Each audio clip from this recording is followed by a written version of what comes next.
Would this be an appropriate time to speak on behalf of a citizen who reached out to us? Yes. Okay. So hi, everybody. My name is Lindsay Post, and you'll meet me officially in just a second. But we did receive an email from a member of the public, Molly, and she wrote to us about, first of all, her experience and her concerns about some of the wildlife in the area. And she seems to have a lot of knowledge about that fact. So what she mentioned was that she couldn't gauge from our website what this group was meant to do, what its mission was, what its goals were. And so I wanted to speak to that on her behalf. So she's, hi, good morning. You're not Molly, are you? Oh, okay, that's, so I was just making sure that that wasn't Molly who just walked into the room. So JD just joined us. So Molly is saying that there's a lot of things that can be done now to prevent and address the dangers of wildlife and traffic in urban sprawl. So she wonders if EMAC is moving in a direction to begin the process of traffic safety, wildlife safety, public announcements, and education that would carry over through the road building and expansions. She hoped to be joining us today, but her service is spotty, so she wanted to make sure that we brought up her comments to the group, and then we'll respond back to her as well. But I did want to thank Molly for her words, especially in this public announcements and education. I will address a little bit more of that when it gets down to a different item, but I do want to thank Molly for her comments and let her know that they are taken seriously and shared for the most part. One of the goals for this year in EMAC is to update, readdress and update the mission and vision of our work here. So perfect timing for Ms. Molly to reach out to us, and I do appreciate that. The goals for this year. That's good. Sorry, folks, we're just logging into YouTube now, so that's what you might have just heard. Do I need to pause? Okay. So thank you, Molly, if you're listening, and we'll also reach out to you to address what you wrote in as well. So thank you. Thank you. Is there anyone else who'd like to speak for an item not on the agenda? See none? Okay. Item number 4, announcements and updates. Do you want to have any announcements or updates for the group?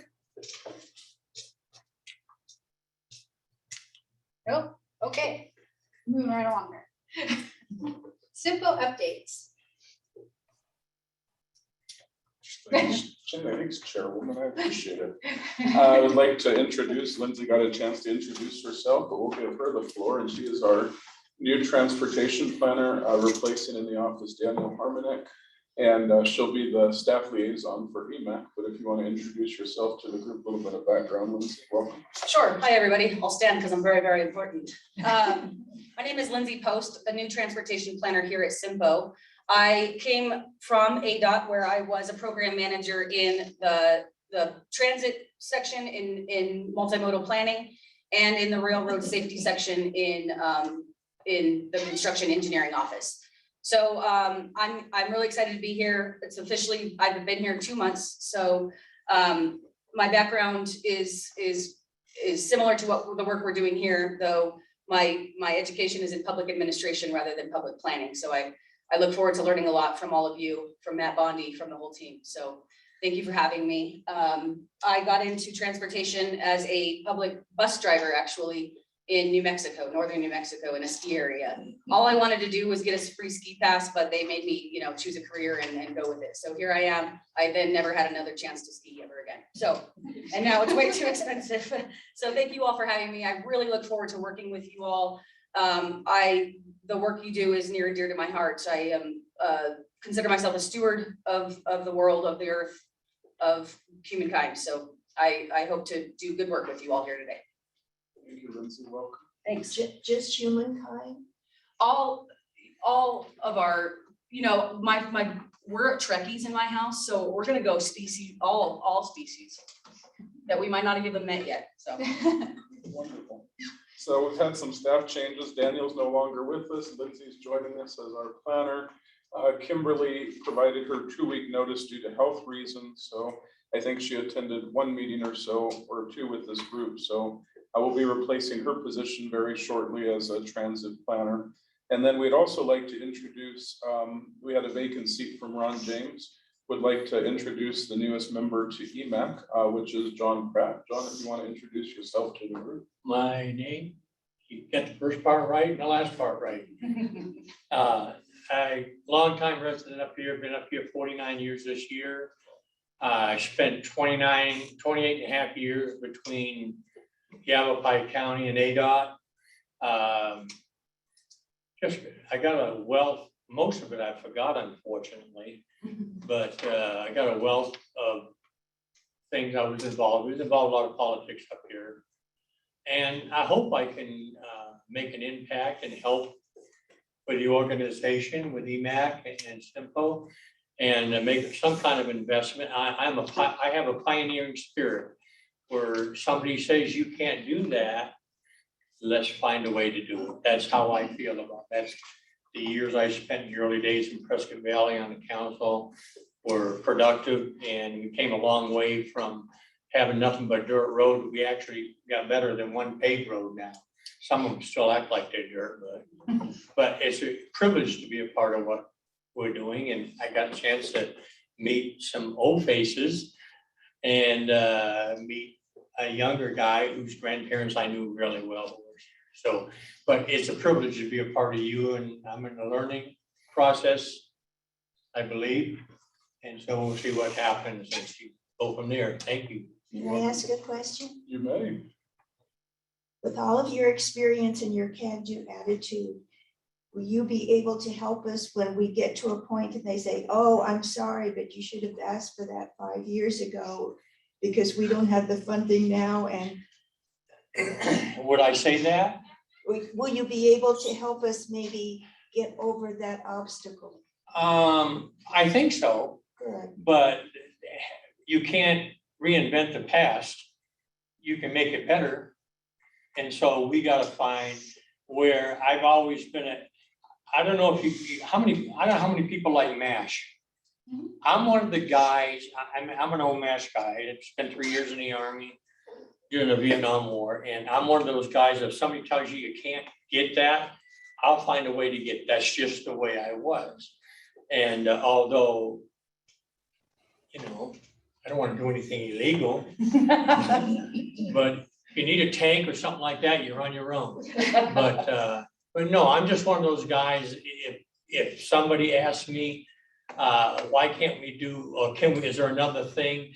I've kind of overextended my presentation last week at the meeting. I mean, I got some good things happening in my body right now, which is really a plus for me. I'm getting ready to, I hope, get rid of this. We'll see. And, but with that, I'm zealous about getting things. My body is hungry. My mind is hungry for information because I want to get going. The wheels are turning, and that's kind of where I'm at. So, yes. Well, again, welcome. We appreciate it. Thanks Thank for volunteering your time, John. Thanks for the question, JD. Announcement about the YouTube live stream. So at this time, all of SIMPO meetings, we're putting them out virtually in two formats. We're doing it in a YouTube live format and also the Zoom webinar format. So anyone can click on either link and attend this meeting, the TAC meeting, or the executive board.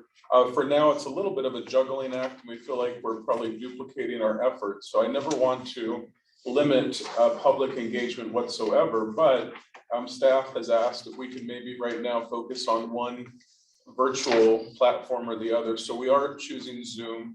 So if you're watching us from YouTube Live, please check our website. There will be a link for the Zoom webinar. So again, you can still have full access live to these meetings, to the TAC and the executive board, but instead of YouTube, it'll be the Zoom webinar. Is that correct?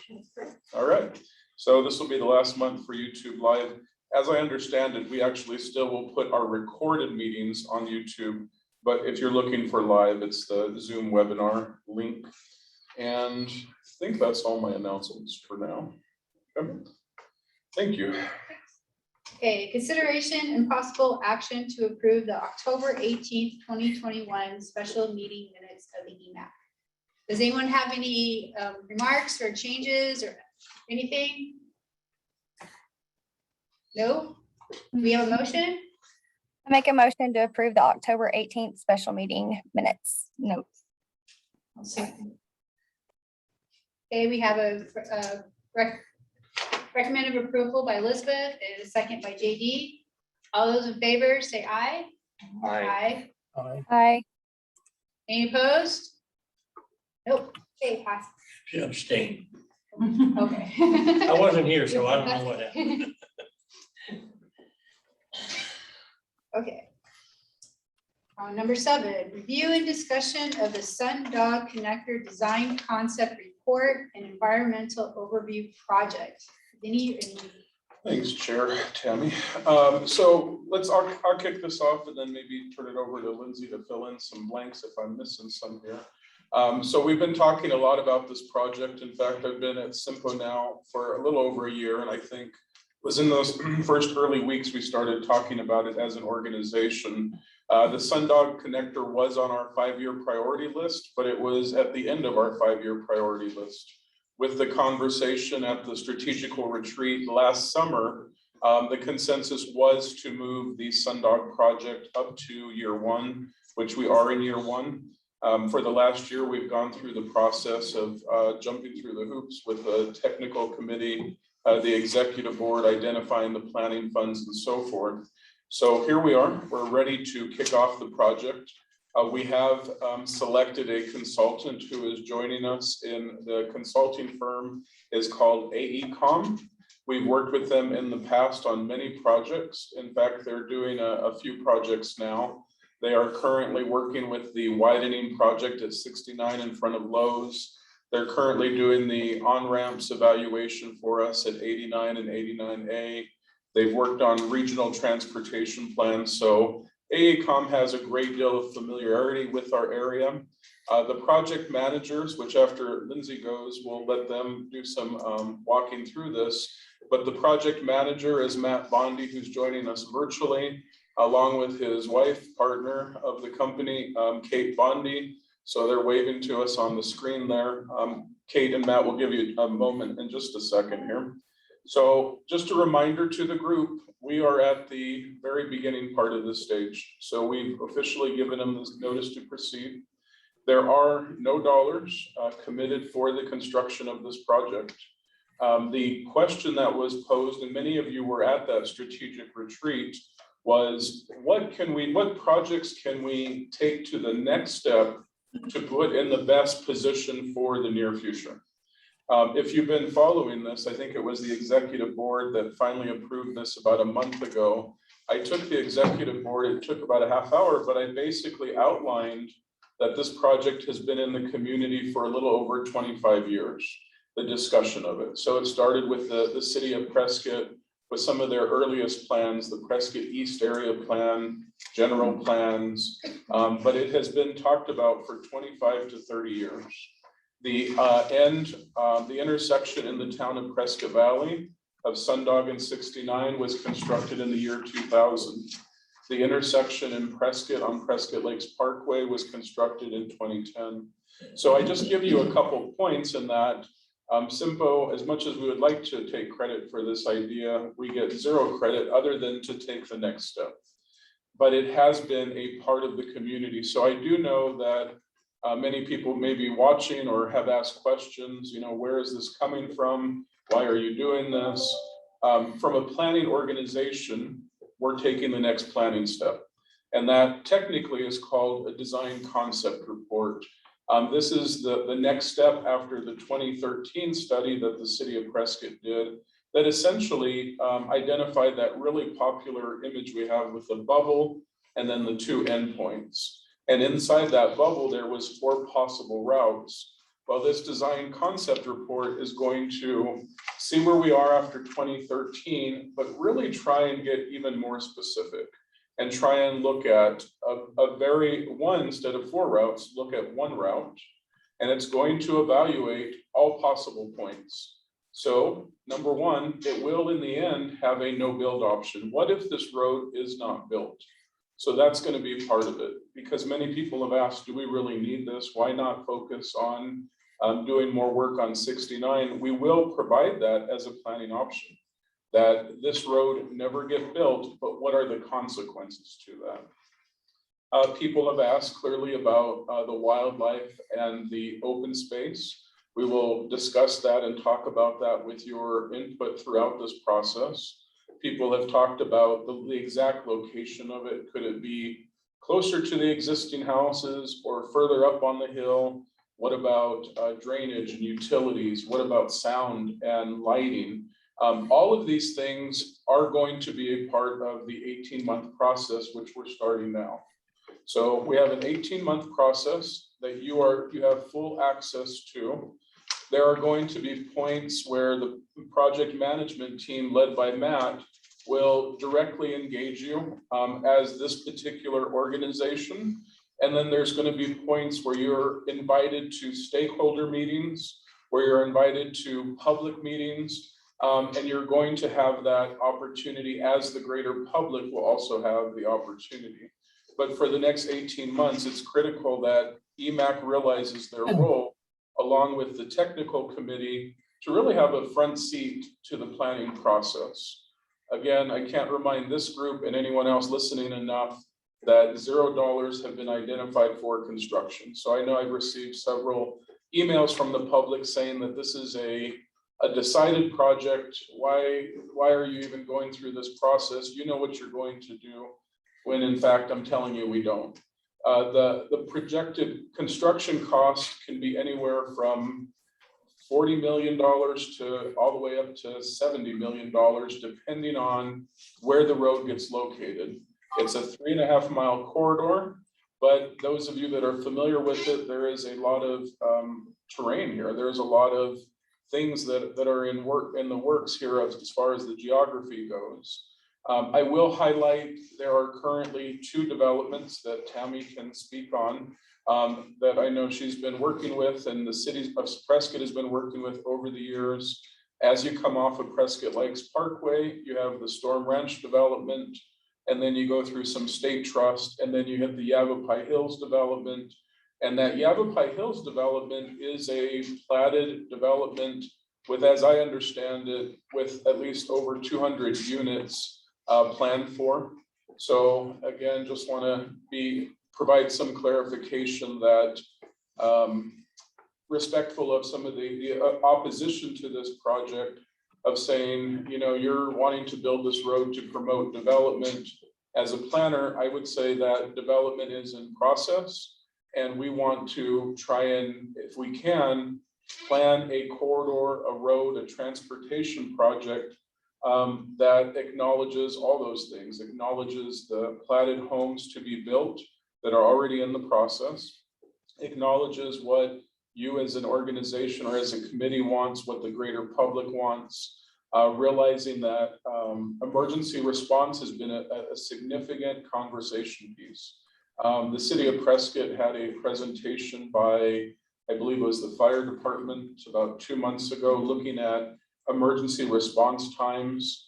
I believe the kind of the red zone is that 8 minutes or more response, and that the piece in Yavapai Hills, that northern piece, is that red zone. At the meeting that I observed, they were talking as to what relief, again, Sundog Connector could provide from that 8+ minute response. Clearly, if there's a road on the backside, to bring it to what I saw in this green range. So that's a major conversation piece.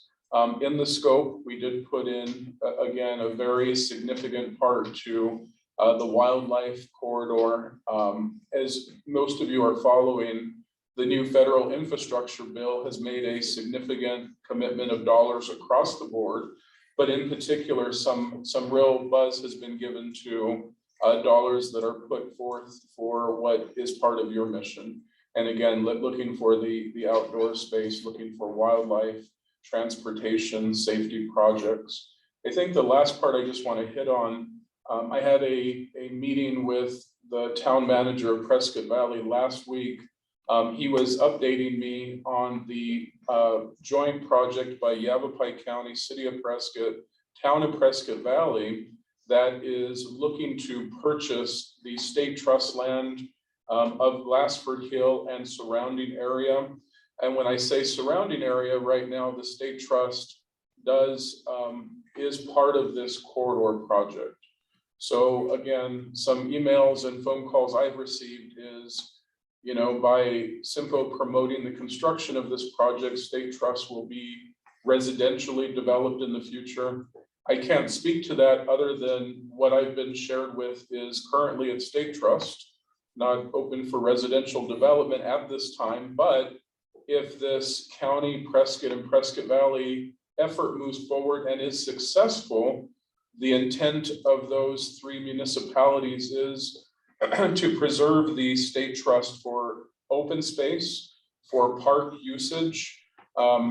And everything that I heard, at least from Prescott Valley, seemed very positive and moving forward. Clearly, there's still more discussions to be had with state trust, obviously with the financial commitment of buying that state trust. So it's not a done deal yet, but I think it's a very much of a positive from all aspects, most especially for maybe this group's purposes in looking to, again, preserve as much as you can for, again, the wildlife.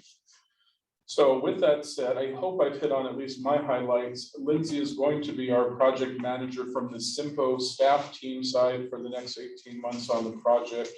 If this is successful in that the decision makers want to take the next step after this is the design of the road, okay? So this is design concept. We're gonna get to a very minor design stage. If the local mayors, councils of Prescott Valley, Prescott, the county want to go to the next step, that would be a design phase that could take up to a year. So right now, best case scenario, if this thing kept moving forward, we would be about 2.5, 3 years from a shovel hitting the ground, with the major point still being that funds have not been identified. I would expect that dollar amount is not a solely locally funded project. That would require federal funds. I'll give one example and I'll turn it over to Lindsay. We have been working on the widening of State Route 69, which I know you all have familiarity with, in front of Lowe's. It's a 1 mile widening. The cost of the project is $13 million. When all is said and done, it would have taken about 10 years to deliver that project. So $13 million, 10 years, a bulk of that is coming from ADOT. It's about a little over $2 million of local funds between the city of Prescott, the county, and Simpo, and then the rest is ADOT. I would say that's a very common approach to project delivery. The local funds on a major project just do not exist. So if we do this, most likely ADOT will not be a part of this project, but instead we would be looking to the federal government to assist with the bulk of the project. So I give that to you as a horizon to the future, that there's still some major conversations if this project were to be constructed. Lindsay, why don't you take it from there, and then, okay, if you have a question on it. I'd like to back up because I had seen, I don't know if it's in the Courier or whatever, that partnership and looking at the state trust land on Glassford Hill. And since that, I don't know whether we as EMAC could officially support that sort of thing, and how could we get in, be like almost like a participant, or what can we do as EMAC to, since it's dealing with wildlife corridors and the preservation of open space for that, in addition to parkland, what can we do to, as a group, or should we do it just as private citizens to support that effort? I'm gonna take a step out here and probably look to Dan to either back me up or challenge me on this idea. It's a great point, JD. I would almost say as a whole, Simpo could offer its support, and I'm thinking more like in the form of a resolution by both EMAC support, the tax recommendation, but ultimately the executive board speaking on behalf of the mission of SIMPO and include very specifically EMAC, but say, you know, we are absolutely in support of these three jurisdictions coming together to preserve this corridor. Do you see any issues in something like that? I don't, you know, seeing as the three biggest players in the discussions are all representative agencies here at SIMPO, it's, you know, I suppose it's a little bit, you know, kind of redundant to some degree, but I, you know, my opinion is if that's a desire of the committee here is to make a recommendation to the TAC, to make a recommendation to the executive board, that there be some, you know, statement or resolution to support this idea. It doesn't hurt having the conversations. Well, I make that recommendation and so move if that's necessary, but if I see it almost as a win-win, because there've been a lot of blowback from the community because of the 69 project, and you guys are well aware of that, where that EMAC was seen as being ineffectual or whatever, and what's the point if you guys aren't getting effectiveness? So I think that it not only would show that we are still on task, that we're working.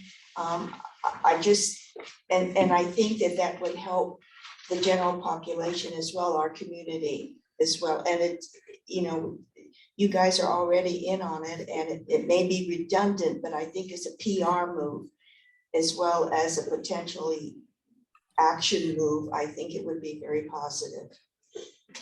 So what I would offer, JD, is we'll go ahead and put it on the next agenda for you to be able to have that action. I am not opposed to that for your consideration. It's a work in progress, Dan. I don't know if you're in the loop. I'm just getting up to speed. So I understand there's I haven't heard anything recently about an that, IGA, I believe. And that's it. but you know, clearly the funding is the biggest hurdle to overcome at this point because it won't be cheap. But it is politically driven, and I think there are certainly members of all boards and councils that are very supportive of this idea and don't want to see Glasser Hill covered in homes and things like that. So it's, I think it has legs. It's just a win, and I would imagine that there's some discussion through all the budget processes of all three agencies as well as far as scraping the dollars. And if we get enough exposure in the community, there could be some private funds that would come in to help with it. Well, certainly the Save the Dells group is intimately involved in this. They're the ones that are pushing it, I believe, with regards to the city, county, and town. And that is a, you know, well-organized group that I think probably has the ability of raising funds as well. But, you know, you're probably talking on the six-figure kind of amount at most. And this is going to easily be in the seven figures for acquisition of this land. So, you know, it's maybe not quite dropping the bucket, but it's to do some fundraising for it is going to pale in comparison to what the three agencies will come up with. I think that this But is you a- never know. You never know. I just, as a side note, there was one woman who has remained anonymous, and she wound up donating $6 million to various animal welfare charities locally, and I think also for the CASA program for children. So, you know, there are these hidden people who have great aspirations for making it a better world, who have money, that if they don't know about an opportunity, that they can't take advantage of it. So, but thank you. John, you have a question or comment? One of each, I think. Can we back up just a little bit? But When you were talking about, well, first of all, the land that Prescott Valley is going to acquire it's not BLM, is it? state trust, State trust land? and it's Prescott Valley, Prescott County joint. Oh, okay. And so that's the discussion. it's nothing- just, okay. Nothing's written in stone. And what, can we find out what the purpose to acquire that land was for? Was it for access, development, as I understand it, as what has been just recently shared with me, and I think it was in the newspaper, the intent is to preserve it as open Open space. space. Yeah, I believe, a bulk of that is the Glassford Hill itself. The town of Prescott Valley, as I understand it, I don't mean to leak anything ahead of what they want to release, but they do have outdoor preservation purposes to develop it recreationally, I believe. Okay. The city already has the Dells itself, or the Right. large portion Yeah. of the Dells. So this is kind of seen as an extension of that. Okay. And so with that question, you mentioned earlier about a possible another road on the north side of Glassford Hill. So because this isn't agendized, I just want to make sure that we're following theory here. We don't have this on our agenda. So is this something we should put on our next agenda so we get more information? We can do both, I guess, in the sense that it would be definitely worthy to us to continue to track this particular item. It's clearly an item that's big enough to have its own discussion. But as far as the transportation corridor, I think we're still okay within the context of that. But you had a question though about something running to the north off of it? North of, well, it'd be south of 89, just south of 89A.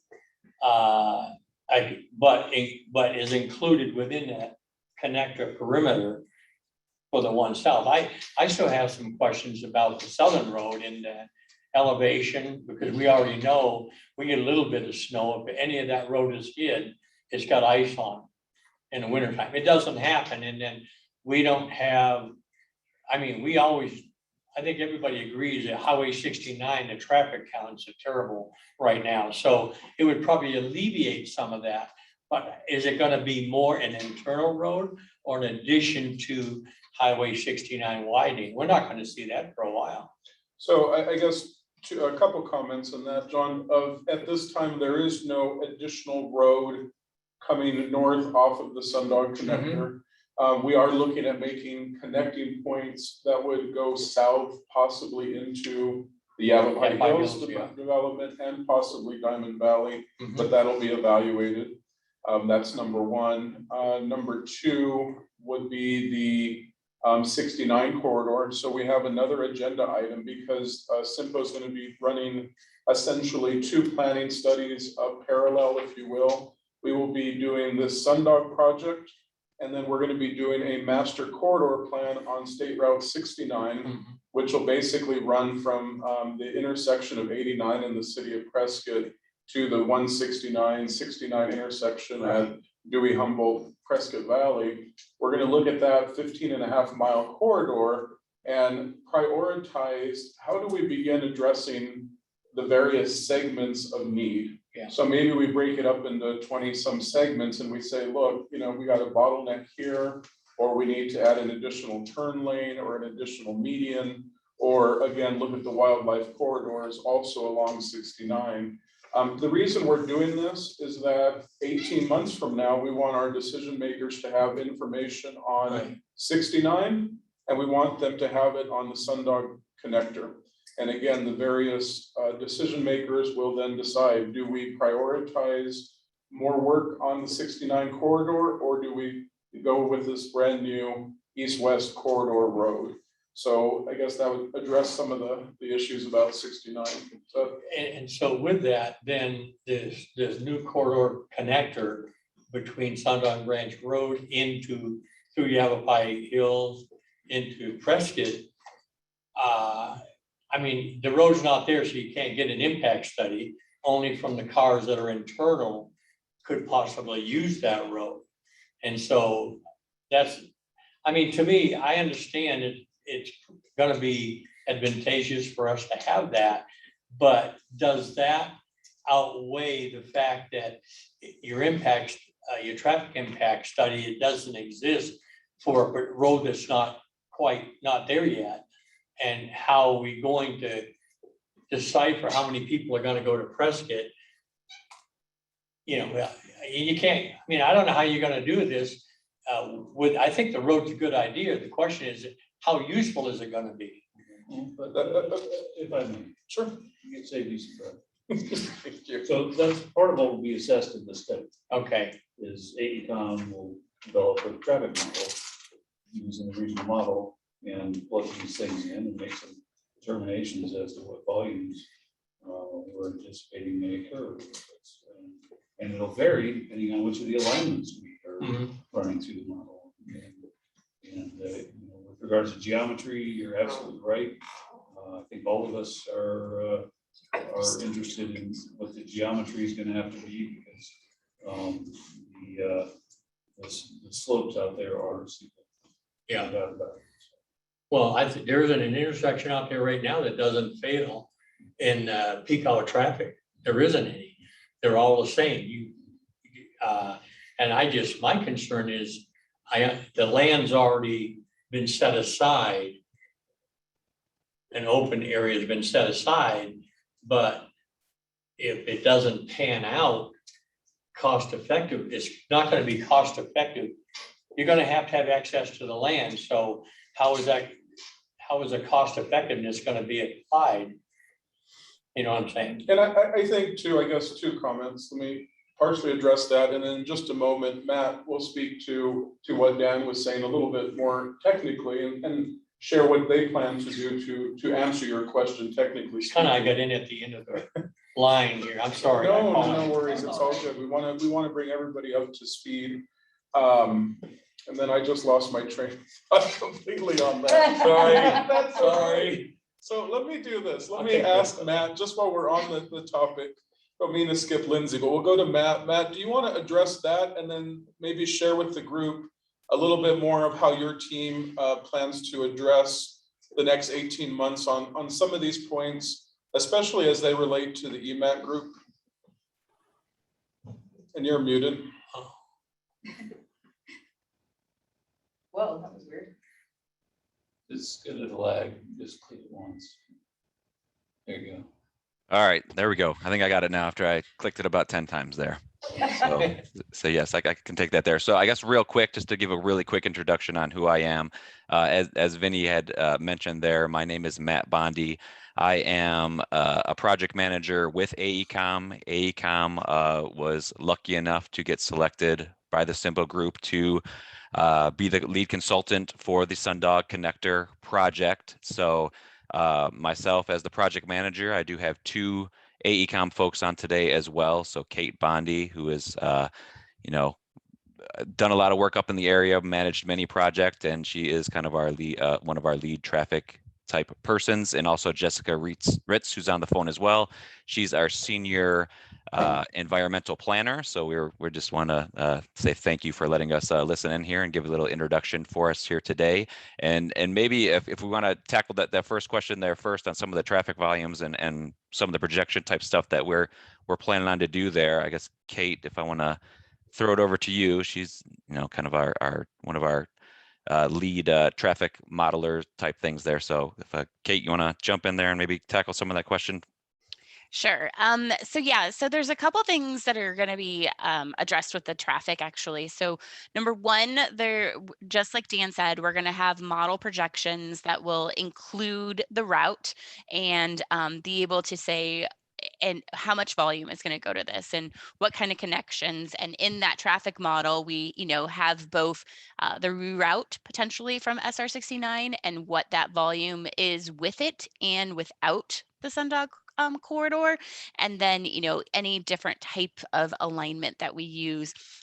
We'll see if we get any kind of different types of volumes there. Another thing that we have in the scope that will help us with trying to figure out who's going where is looking at, in conjunction, we hope, with the City of Phoenix, some streetlight data. So there's data from origin destinations that are collected in some of the cell phone, and we're able to get some of who's going from, even existing today, who's going from SR 89 to west on SR 69. So we can get some of that existing type of trends. So we kind of know, what is our model showing us? How much do we think is more of this regional conductivity versus the non-regional? And we're able to look at this with future projections, because we have those future models that were developed with the regional transportation plan that we're building upon. So all the socioeconomic data that's in those regional plans are what's projected in the area in the future. Does that help? It does. Is that information available now? Do we have that, any of that information?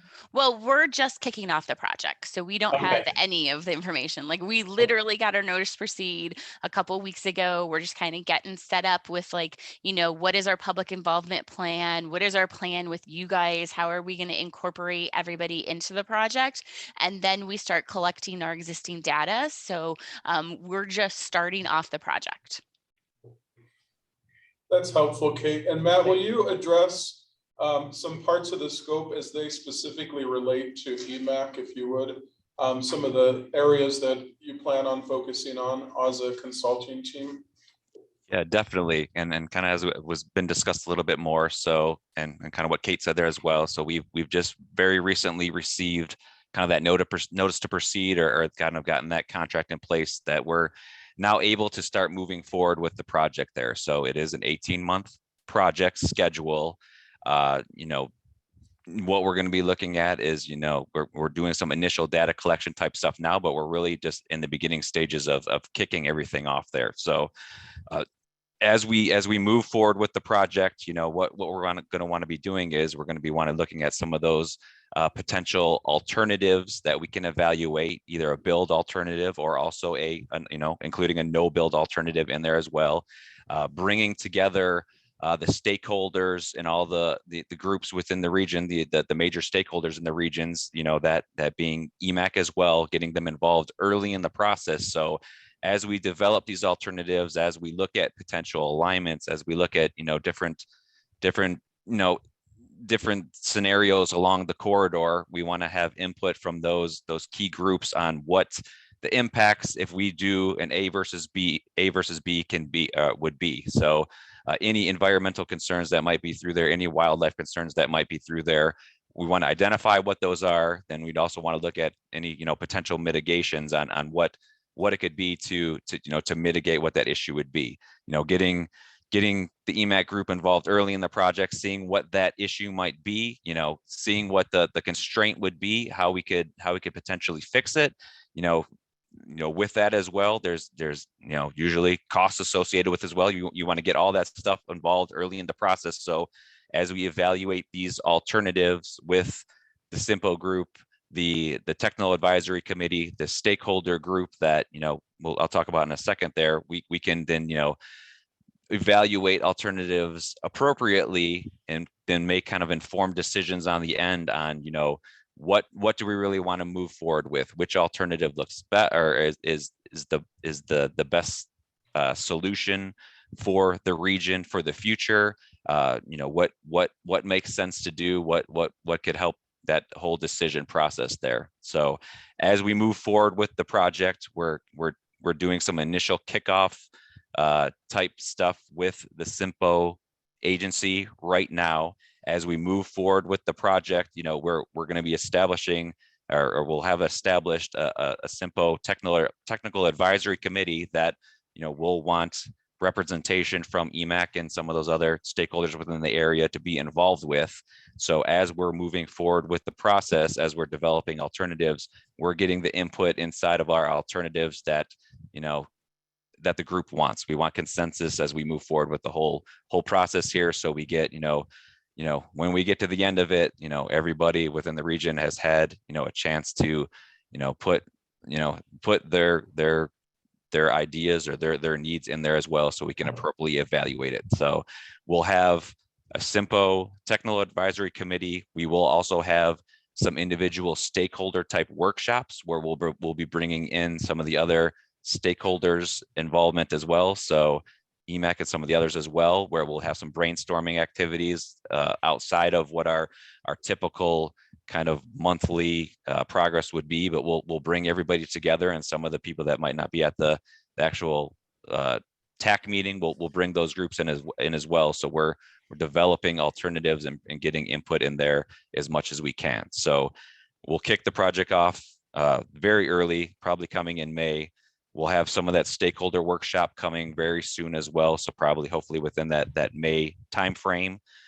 We have a couple of public outreach meetings that will, as we're developing the alternatives, as we have stuff ready to show to the public, we'll bring all that together as well. Our first public outreach meeting that will be hoping, or we're kind of pinpointing, or hopefully looking to schedule to, is going to be towards the end of summer timeframe. So that will be our first opportunity to bring, what we've been developing or what we've been looking at and purpose and need type stuff towards the public at that end of summer timeframe. And then, as we keep building along the process, narrowing down alternatives, evaluating alternatives till eventually we get to a point where we can come up and really, after evaluation, seeing what the preferred is. Is there a build alternative that is what the region wants to move forward with?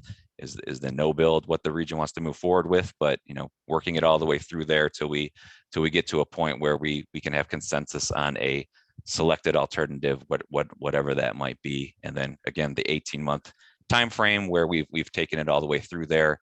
If we've moved forward with a build type alternative, we will develop some 15% design plans for the alternative as well that could be used to keep the process moving forward if that's desired. So again, this is planning. This is the kind of the initial step. We want to get as much stuff and input in there as we can, so we can make the best informed decision at the end, which is best for the region and what would make sense to move forward, that everybody kind of has consensus with as we move it forward there.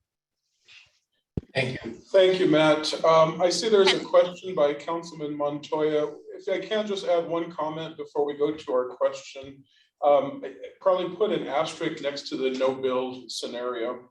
If you've heard me talk about this in some of the recent TAC and executive board meetings, there are 2 development agreements in place. As I've researched with the help of the City of Prescott staff, there is a development agreement with Storm Ranch and the City of Prescott, Yavapai Hills and the City of Prescott. And as I understand both of those development agreements, they account for the first 1.5 miles to be constructed of what we're calling Sundog Connector here in this case. So when I say a no build option, I would probably clarify that by saying a regional no build option, because at some point, again, the City of Prescott and these 2 developments that have actually existed since, one of them since the late 90s, have been around. So when somebody says, when will the road be developed, that's between the developer and the City of Prescott. But those agreements have already been council approved, in place for a couple decades, for the first 1.5 miles of Sundog off Prescott Lakes Parkway to be constructed. So I just want to add that little clarification. When I say no build, it's more of a regional no build. And then with that said, Councilman Montoya, you have a question? Hi, can you hear me? Yes. So I wanted to follow up on what Matt was talking about a little bit. He mentioned this idea of doing kind of a meeting to kind of in the summertime to kind of roll out some of the information from the plan and in the summertime. And I just wanted to say, I think that's a great idea from my perspective, as having interacted with a lot of different constituents who run the gamut of opinions about this project. And so I guess my question, or my suggestion, I should say, would be to make sure that it's well noticed and well engaged in the community. And I'm sure there's a variety of ways to do that. I think there's a variety of ways to communicate with people. A public notice obviously is one, but I would encourage SIMPO to maybe coordinate with the City of Prescott through their social media outreach to do some things there too, and promote this, because when I've met with constituents who expressed opposition to this, one of the things that I've encouraged them is to, instead of casting aspersions from the outside of the process, to get engaged on the inside of the process, so that regardless of the outcome of how this moves forward, my opinion is the more citizen engagement we have, the better off we'll be. Thank you very much. Thank you very much for your recommendation and comments. We've noted them. We'll definitely follow up on them. I will offer this to you and to everyone else listening.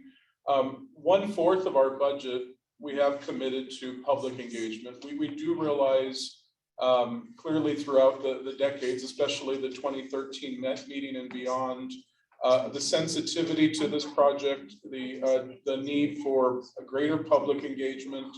So again, 1/4 of our budget is committed to attempting to gain that public engagement piece. So from the city of Prescott's offer to be helping us to get the message out, we'll absolutely do that along with Yavapai County, City of Prescott. You know, Matt and Kate can speak again on that. We have several meetings coming up that we've already met and talked about. How do we advertise them to the public? Because I don't want the public at any point to feel like, you know, why didn't I know about this meeting? Why wasn't I invited? You know, why are you making decisions without us?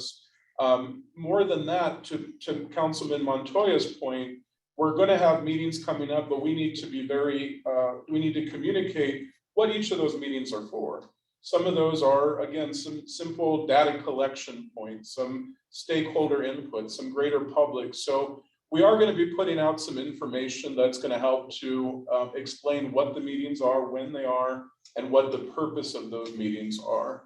So I appreciate that. I still see your hand up. Councilman, did you have another question or comment? Oh, it's gone. I'm good. Thank you, Vinny. All right, you're welcome. Matt, did you want to add anything to that part? I think I covered it, but.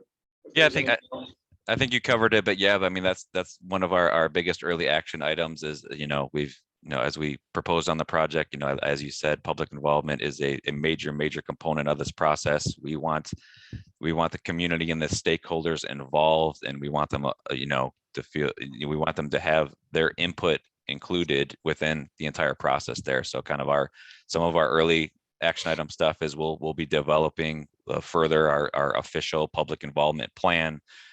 That'll then kind of be our guiding document throughout the process. But as you said, we're going to want to get documentation in front of everyone and be transparent on meetings, when they are, what they're about. We're going to want to reach out to all the different groups within the area and get representation from them there. So they're involved with the process, their input is heard, and so that, you know, if we get down the line, we don't want someone to say they were unaware of it, or they didn't think that their input was included within the process. But public involvement early, often, we want that's a major component of this potential or of this study. So we want everyone involved. So thank you, Matt. Kate? Yeah, I just wanted to reiterate and kind of expand a little bit on just a couple with the EMAC. So yeah, I agree. We, you know, have an extensive public involvement. We'll have a plan that everybody can look at, and but it'll also include, you know, as Matt mentioned, you know, we have monthly with a technical advisory committee. We're going to have these workshops with hopefully getting different groups. You know, it's a bigger than the TAC, but more, you know, engaged with the public too, but also smaller enough to have a workshop and have major interaction. And then in addition to that, so we have 2 of those, and then we have our other public open house meetings. And then at the same time, we're planning on having extensive outreach online and making sure that, you know, we garner comments, have a web page that SIMPO will have up to get comments, to filter all the people that just want to have that input online, being able to get that information from them. So there's going to be a lot of different ways, and I encourage everyone to encourage, you know, all of their other people, the constituents, to help, you know, get involved, to make sure that they have their comments put on there. So that'll be great. And then from an EMAC perspective, you know, this is the time. We're finally on a project, right, where we're in the planning, in the scoping, and we can say, okay, what are our wildlife concerns? And that's what Jessica is going to be in charge of the environmental overview. You know, that's what we want your guys' help on. We want to know, what do you guys know? What have, you know, Arizona Game and Fish collected? What do you guys know is important from a wildlife perspective in this area? You know, what are your guys' concerns? And then really identify and help us identify, when we get to those alternatives, what do we need to also include, if anything, from a wildlife perspective, to help make sure it's incorporated in those alternatives. And at least that we have that option, and that you guys as a group understand what it could be, what it could look like, and how much does that cost, right? You know, like, what is that? And so that's why, you know, this this is the important time for you guys to be involved, because this is when we can actually incorporate something in there, because we're in the scoping phase. We're in where we're like, okay, well, this is what we've identified we kind of want. How much does that work? Is there a grant that you guys can help go after, something of that nature? So I just wanted to encourage you guys all that this is a great time for us all to coordinate. Jessica will be continuing to coordinate, and Matt through with you guys, all of us will throughout the 18 months. But any information that you guys have already collected, send us that way. We're going to be in the data collection phase right now. Thank you, Kate. And then wrapping up the team, our project manager for the SIMPO staff, and really a primary point of contact for you all to be, again, directing questions and comments to will be Lindsay Post. So Lindsay, I probably stole most of your thunder, but is there anything else you wanted to hit on? A fair chunk has been stolen, but I just want to hit on a little bit. We've already said this a million times, but reaching out. So what I've noticed so far is that people are so strongly in whatever lane they're in on their opinion about this, that they'll shut down when it's time to talk about it. So really helping this group, we really just hope that you'll help spread that word that whatever your concerns are, now is the time. That there's, I don't sell concrete. I don't have an agenda behind this. I want to know what everybody thinks. And so to that end, I've been reaching out to like the Prescott Saddle Club, Yavapai Trails Association. What other associations should I be reaching out to make sure that they are aware and provide input? Is there a mushroom foragers group? Is there a group that likes toads? I don't know. I want to know who they are so that we can address everybody's concern. And to that end, also the people who are like me, I'm fairly young, but I am still a hermit, and I'm a mole person. So I also am one of these weirdos who doesn't have social media. So how are you going to reach me? But I do care, so I really do hope to reach a wide audience. Lindsay, can Yeah. I just make a suggestion? When this committee was formed, it was formed on the basis of an informal petition that was given to the executive board. And I think that if you take a look at some of the participants, there were 865 signatures on that petition. Okay. And included a lot of the people from the Save the Dells and also the Granite Dells Foundation, the whole realm, including the Sierra Club. And I think that would give you a starting list of people who should be partners in this effort. That is the exact information I'm looking for. And speaking of Save the Dells, I do want to give the floor to Joanne Allers, who's here with us in the room today, to address some of the things that she's been thinking about as well. I just, I didn't know how to interject myself, but I did want to address Mr. Cherry's comment about Save the Dells and funding specifically.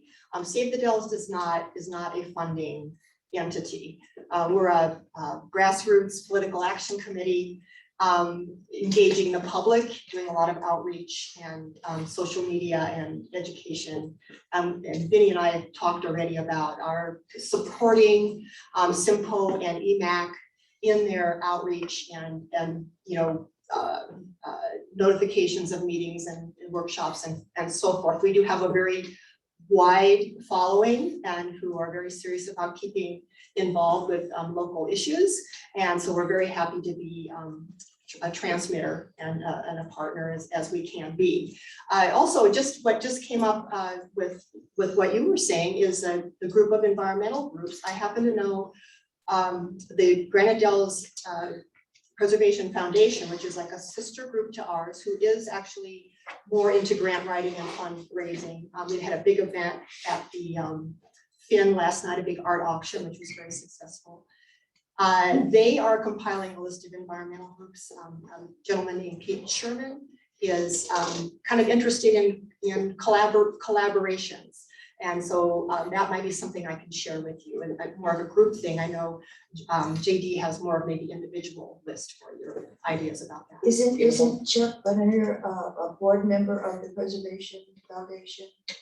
So we do have a representative on this committee that has a direct tie to the fundraising component of the Granite Dells.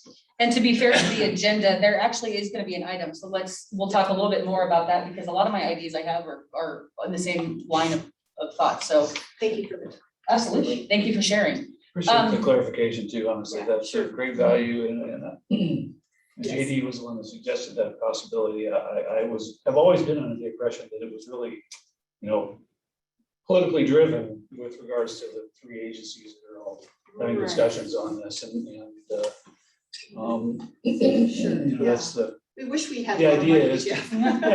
well, the idea is to pressure those agencies, into making decisions that have the greater benefit of preserving and conserving land. And I Right. completely agree with that. And I guess my comment, and I hope it wasn't misinterpreted, but it was more that, that these organizations the size of Save the Dells and with the amount of political clout that you have, it is certainly, able to pressure or these agencies, elected officials and boards and councils into, really what the general hope and intent of the organization is.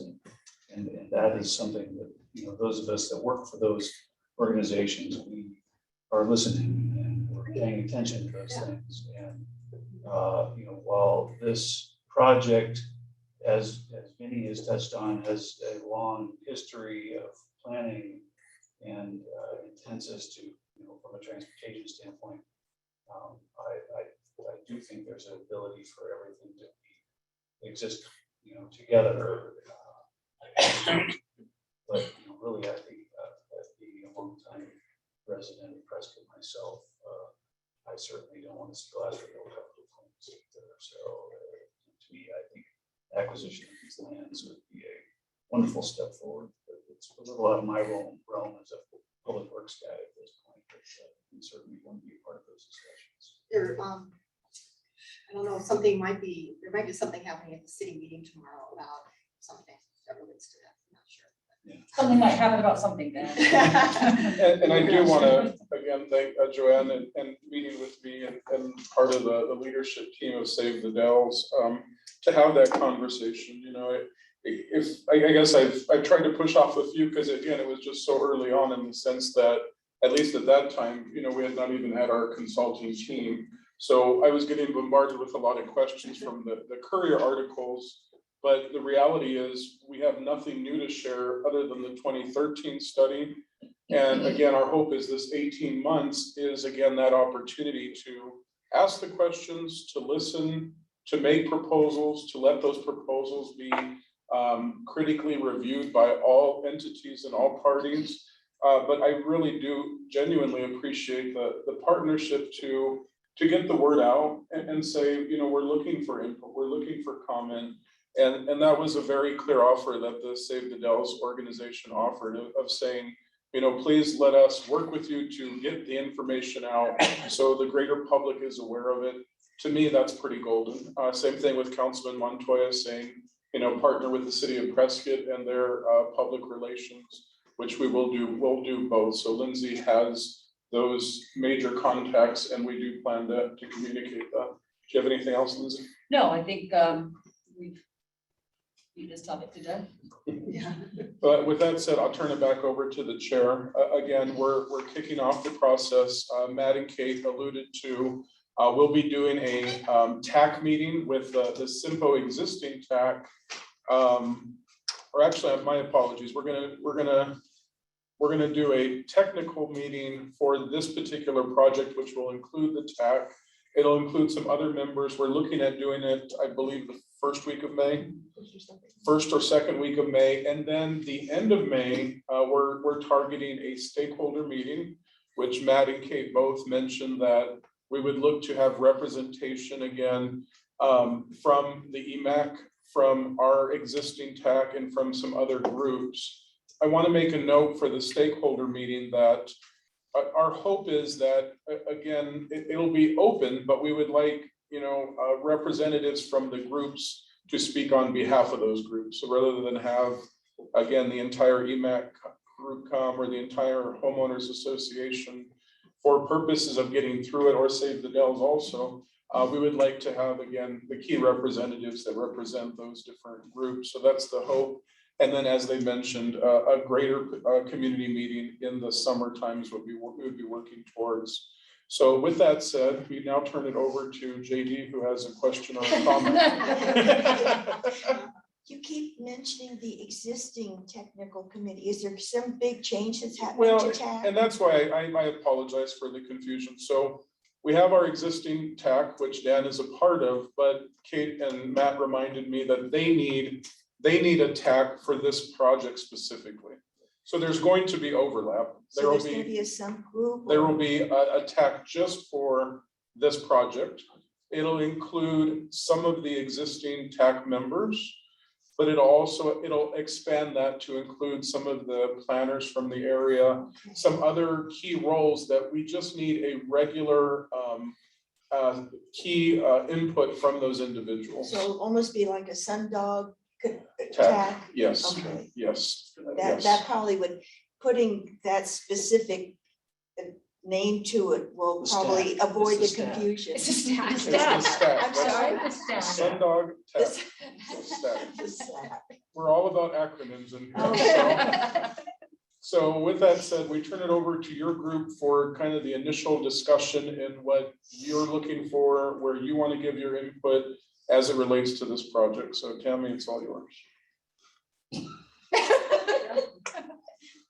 Well, I mean, don't we want to wait till we get more information and then, because That's always my preference, but Yes. again, if there's some eager beavers, then does anybody want to provide any input at this time before we're given anything?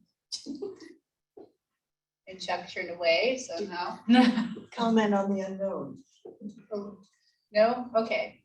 So Do we, I guess. you, we'll- like, as far as like concerns or just what are we really striving for? I would If say you all want of to- those. If there's anything that's just gnawing at you right now, speak now until your next meeting. Otherwise, we will keep the communication lines open.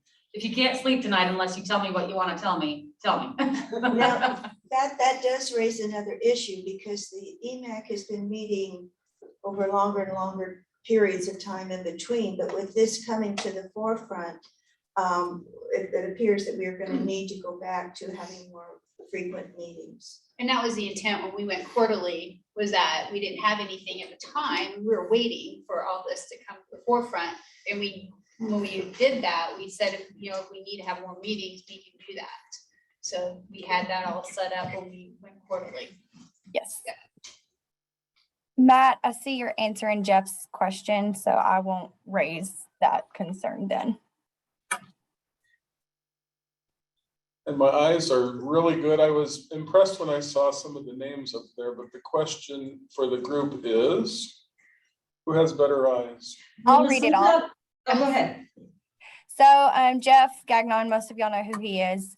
He says, will the Sundog planning process help inform the first mile and a half that will be planned for the construction? This is one of the most important stretches because of the location of straight trust land and the drainages that will be suitable for wildlife crossing. The problem with that first phase is platted. So the first phase of my speaking out is Storm Ranch.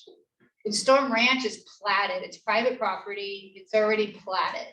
So there's going to be no changes to that portion of it, but will show us where that connector is going to be to state trust land. And then same with Yaupai Hills, which is kind of in the middle, there's a undeveloped portion of Yaupai Hills, kind of in the middle of this corridor, that has a planned corridor, a planned connector through there. That's been preliminary platted. I don't think the final plat was approved, but it's already, we're waiting for people to come forward for that project. We've had some interested parties recently. And part of the problem is the connection. That was something that was never brought to their attention when they were looking at the property. So at this time, the Yaupai Hills has nobody to develop it yet, but it is an approved corridor through there too. So we kind of know where the connectors are going to be to the state trust land. It's those in between properties we're really going to be focusing on. And I would also say that's one of the things that John brought up to me. I think when we first met, and you alluded to it again today, your question was, Vinny, if some of this is already decided, then kind of what are you all doing? And Tammy just hit on it. It's kind of those in-between pieces more than anything. And for what it's worth, maybe there could be, at least on the Yavapai Hills part, I can't speak for them. Maybe there would be a willingness to have some movement. Storm Ranch, I would say, is kind of a done deal. But that Yavapai Hills, there could be some additional conversation, but Yes. it is a little bit further along. So we are getting to this point where we're getting these dots and now we're having to connect the dots. And that's what you're talking about. So thanks for reading that, Elizabeth, and thanks for the response to that. So Thanks for your comments, Jeff. any other questions or comments as it relates to Sundog today from the group? Nope. Okay, we will move on. Item number 8, review and discussion of the draft scope of work for the State Route 69 urbanized corridor master plan. Vinnie and Lindsay. Thank you very much. So again, this goes to JD's question earlier, I believe, to John about, you know, how do you as a group get ahead of things that are in the planning process? How do you not get into a position and say, that's already decided? So I've made the commitment to you all, and we're trying to honor it, to get you in the loop as soon as possible. So we're kicking off the Sundog Connector, which we just spent time talking about that. Here's the next project. This isn't even kicked off yet. This is in the pre-planning stages. We hope to kick off this project later this year. Lindsay, again, will be the project manager. She'll be talking about some of the specifics in just a moment, but we hope to give the consultant the notice to proceed probably this fall. So right now, what Lindsay's doing is she is gathering up the information for the scope of the project. So she's visiting with you today, she's visiting with consultants, but she's basically saying, look, I have this 15-mile corridor that, as John says, continues to be a traffic problem for safety and capacity. There are some parts that are at 45,000 cars, which for this particular highway, you put it at that, and that's at its capacity. And then to John's technical point, it begins failing at that point. So what do we do with this corridor? And if you have any history in this area, we know that it remains a very congested corridor. We know that something must happen. So is it a matter of continuing to add lanes? Is it a matter of safety and adding medians? How do we address the wildlife interaction with the State Route 69 corridor? Where does that need to happen? When does that need to happen? Again, funding being the major topic of discussion. If it took us 10 years to widen a 1-mile segment, what is it going to do to address the other 14 miles? So that's the biggest question. So the plan is going to look at this corridor as a whole. It will divide it up into a certain amount of segments. Again, I'll throw out 20, it may be more or less, but it's going to look at each of the segments and it's going to say, all right, we have a 1/2 mile segment that we think we could deliver for $2 million. And what that looks like is adding a long turn lane at Costco or whatever it is. It's going to address it based upon funding, based upon interest, based upon what the safety and capacity issues are. But it's going to look at that entire corridor and it's going to give it, what are the solutions? Some of those, again, are going to be much bigger ask, and it'll still be for consideration of possibly a federal funding grant. But again, as I mentioned earlier, the intent of what we're trying to do is have all the information we need for Sundog, all the information for 69. So a 1.5 years from now, I can ask the decision makers, where do you want to focus your energy on? Do you not want to build the regional Sundog? All right, then let's go with 69. Here's what we need to do to improve safety and capacity. JD? Isn't that 15 miles classified as the freight corridor? It is. And because of that, doesn't that bump it up in terms of critical nature? It does. For some additional fundings, yes. Through state highway. Yes, But it's a freight corridor, which kicks it up a different. yes. So All right, great. So those are some initial things. Lindsay, I'll turn it over to you. And what you've been doing, it's only been weeks that she's began collecting it, but again, she's here to ask you for that, again, that initial input, keeping in mind that Lindsay's intent will be to go to the next TAC meeting and say, look, I've developed a draft scope, like we did with Sundog Connector. They're going to ask questions, they're gonna challenge things, she'll continue ironing out the scope of work. Again, this is your opportunity to lobby with Lindsay and say, you know, we need to have information in there, clearly, again, wildlife crossings and as such, but Lindsay, go for it. Sure, thanks, Vinny. I do have a little presentation that Allison is going to pull up for me, but it is also in your packet. So the SR 69 Master Corridor Plan presentation is scrolling right now. So as Vinny's already mentioned, this is a almost a 15 and a half mile corridor between SR 89 and SR 169 down in Dewey. On the next slide, you'll see the segments of that corridor and how they're currently listed. So you'll see that it's a constant move between 2 and 3 lanes. Of course, the goal with this corridor is we'd like it all to be 3 lanes. We'd like it all to be perhaps a double-decker 3 lane. Really seeing into the future, but as Vinny just mentioned, perhaps a way to better, take bites out of this project is in segments and prioritizing these segments, getting started, making it easier for the public, for the decision makers to take this project on with us. So the next slide talks a little bit about our goals, the purpose, and the process and methods from here on out. But really, I want to point out the second point under the project goals. And my overarching goal here is to preserve the character of our local communities, create opportunities for neighborhood enhancement, and improve multimodal accessibility. When I mentioned talking to the Prescott Saddle Club, the Yavapai Trails Association, I really hope to make this a multimodal corridor. Somebody else mentioned horseback riding, and every time I've gone hiking in this area, there's always somebody mounted. So, I don't know how many people are riding into town, but I want that option to be available and for it to be available safely and in a comfortable way. So my goal with this project is to develop a scope that honors our local communities.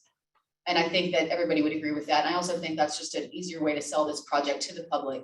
For example, there's a bike trail right along SR 69 where it's managed and then suddenly it's no longer managed and there they are, they're on their own.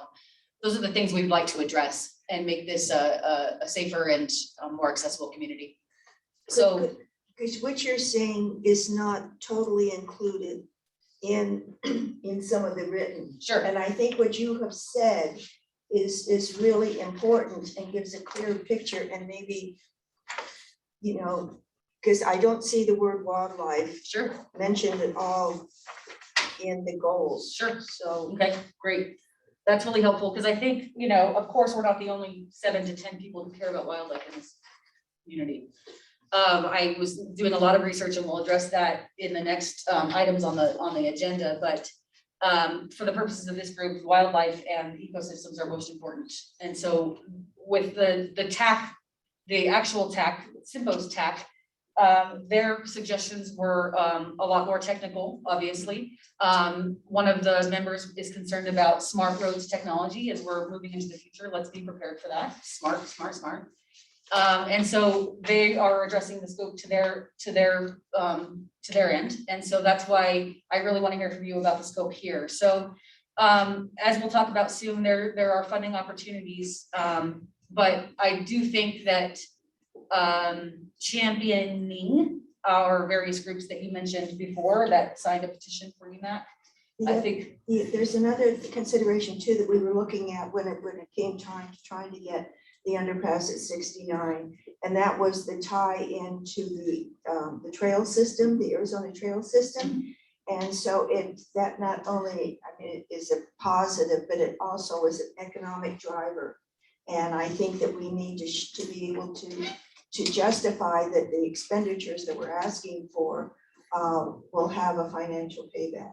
Beautiful. Yeah, that's beautifully said. And as I've been looking into it more, I can see where those little gaps are. So for example, with our last discussion, Sundog, I won't spend much more time on it, but there's a gap between the Glassford Trail System and the Peavine Trail System, and the Sundog can help address that beautifully.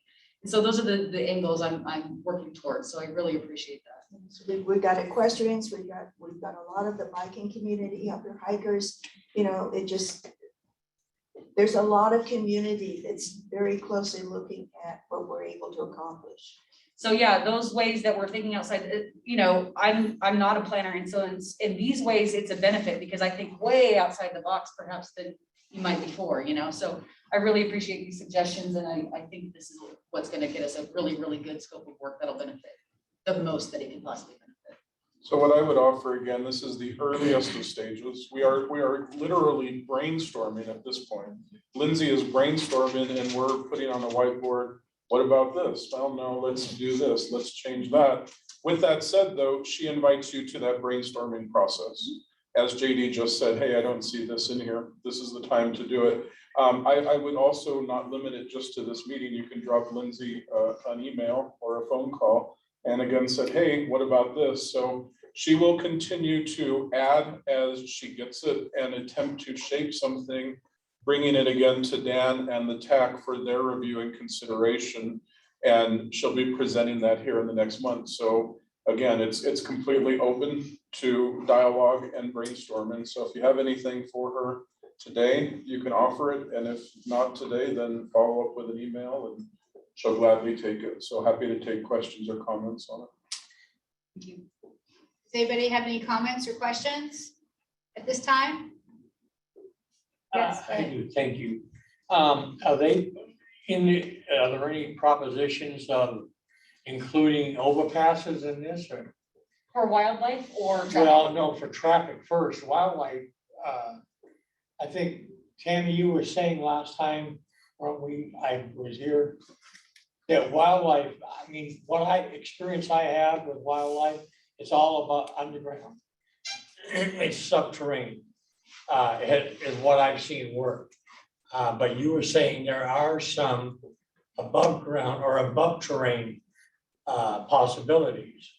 Depending on the terrain, Yeah. I mean, when they were looking at the 69 winding in front of Lowe's down towards in front of by Frontier, there was somebody mentioned about an overpass crossing, but the terrain wasn't there for it. And the type of animals, if Elizabeth might be able, if I say this wrong, will correct me, that the type of animals that we are looking at may not have used that as much but the undercrossings, we were just too late to the game.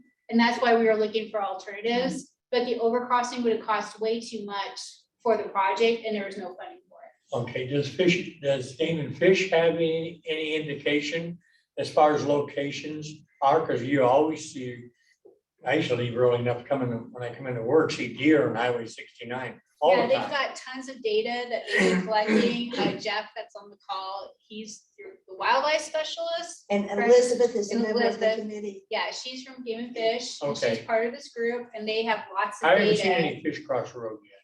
Not yet. Okay, well, you know. No, But they have Not tons of data, they always bring information to us Okay. and they're always updating their data. So we do have a lot of information about where. And Yeah. also the Forest Service is Yeah. represented. So that was one of the intents in forming this committee, was to getting all of the information Mhm. put together in making recommendations, so.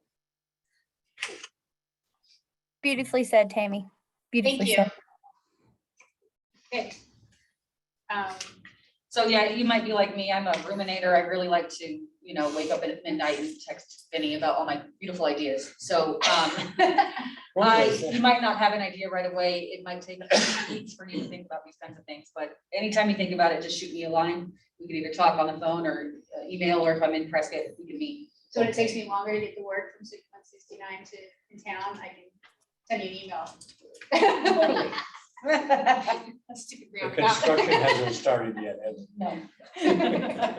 It was touched on in the TAC meeting last time, but I think Norm was the one that made the suggestion that if we could find a scope for a similar master corridor study and use that as a starting point as well, that, I think that the intent of this committee here is probably one of those areas that maybe wasn't focused on other master corridor studies. So by all means, don't assume that things are already going to be included. If you have thoughts and input, please share it with Lindsay. I think that's critical when it comes to this, the goals and mission of this committee.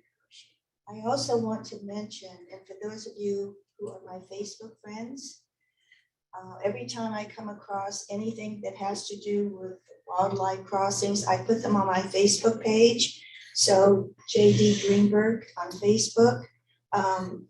I have several, including the one that they're just really starting construction on now over near Los Angeles. I think it's the 101 with the mountain lion. It's gonna be like a mile that they're putting it in. So, I mean, we don't have to reinvent the wheel if we can look at what's been done and use portions of that for us. Well, Chuck's gonna enlighten us about these.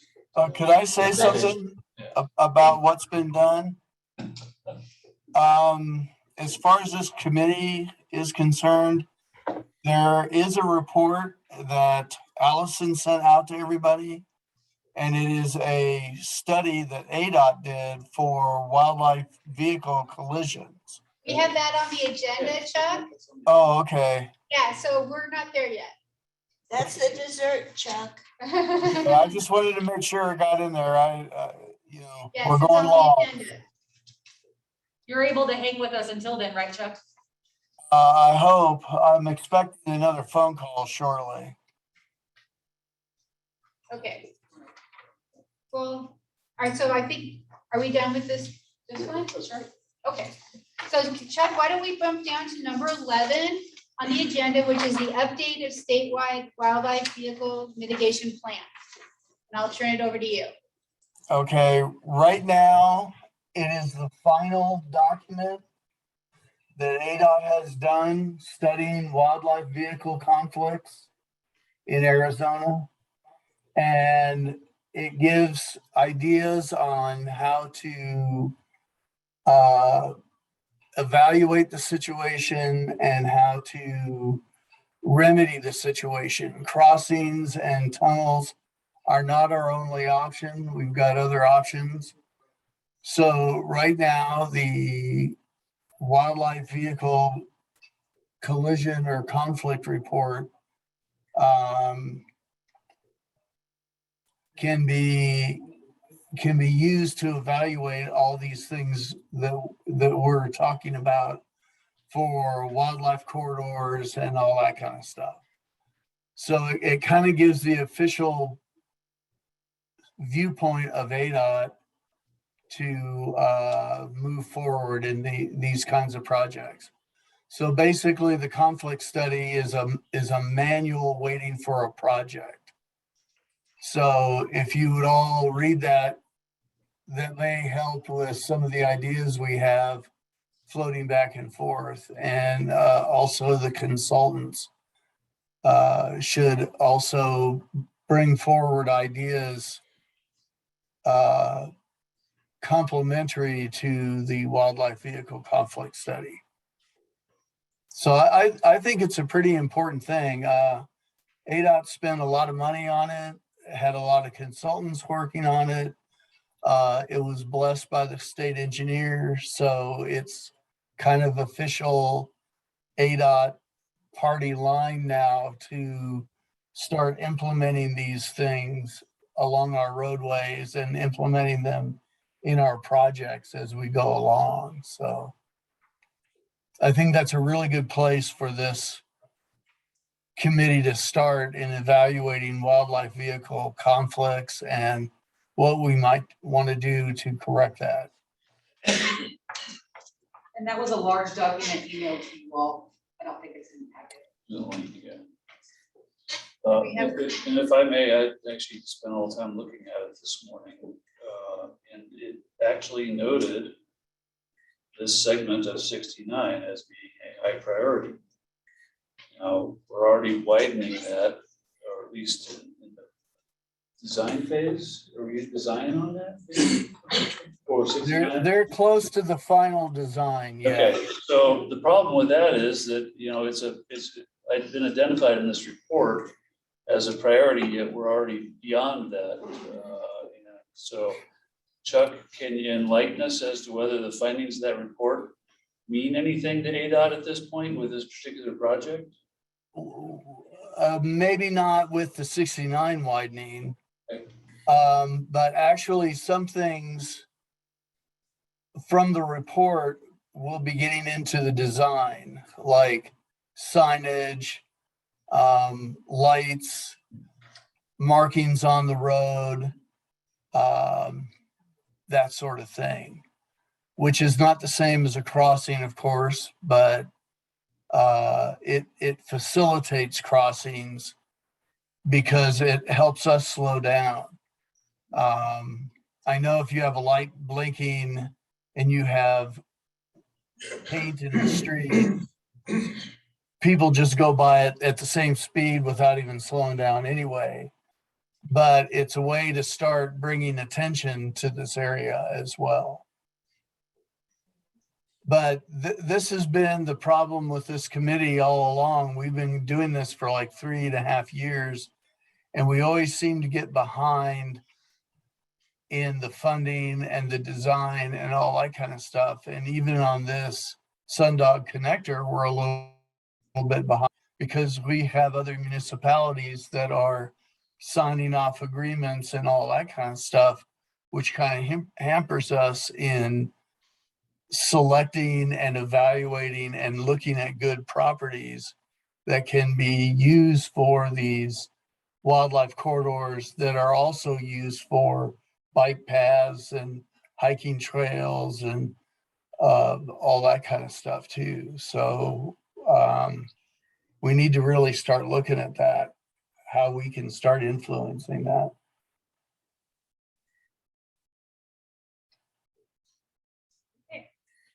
Do you want to read the comment from Jeff? Sure.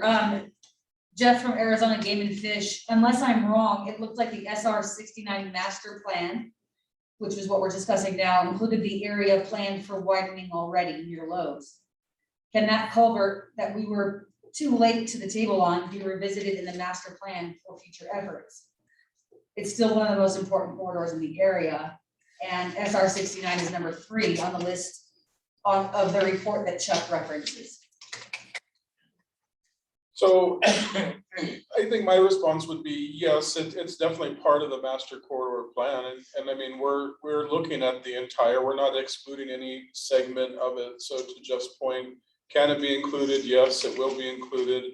Can we revisit it? Yes, we can.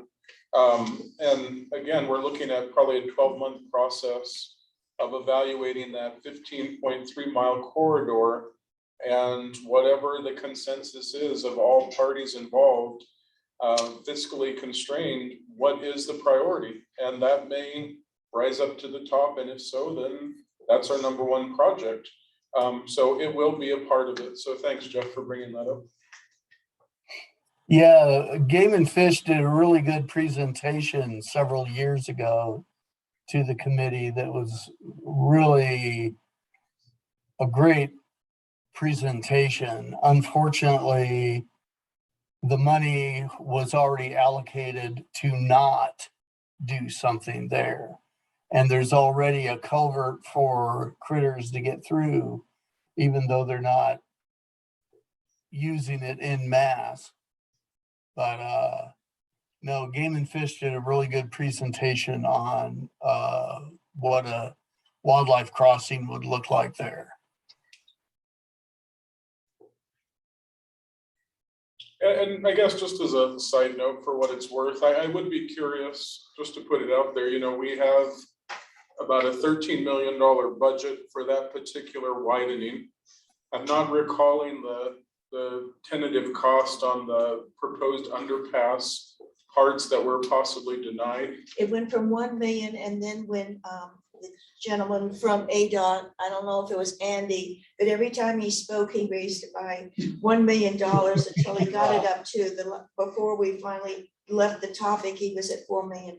Well, that's probably about what I'm gonna do to you, JD, also, is that, looking at, again, a $13 million project, and Dan can speak to this, right now, the cost for, projects is coming back, at least from an ADOT standpoint, about 20% above due to the cost of materials, labor, et cetera, et cetera.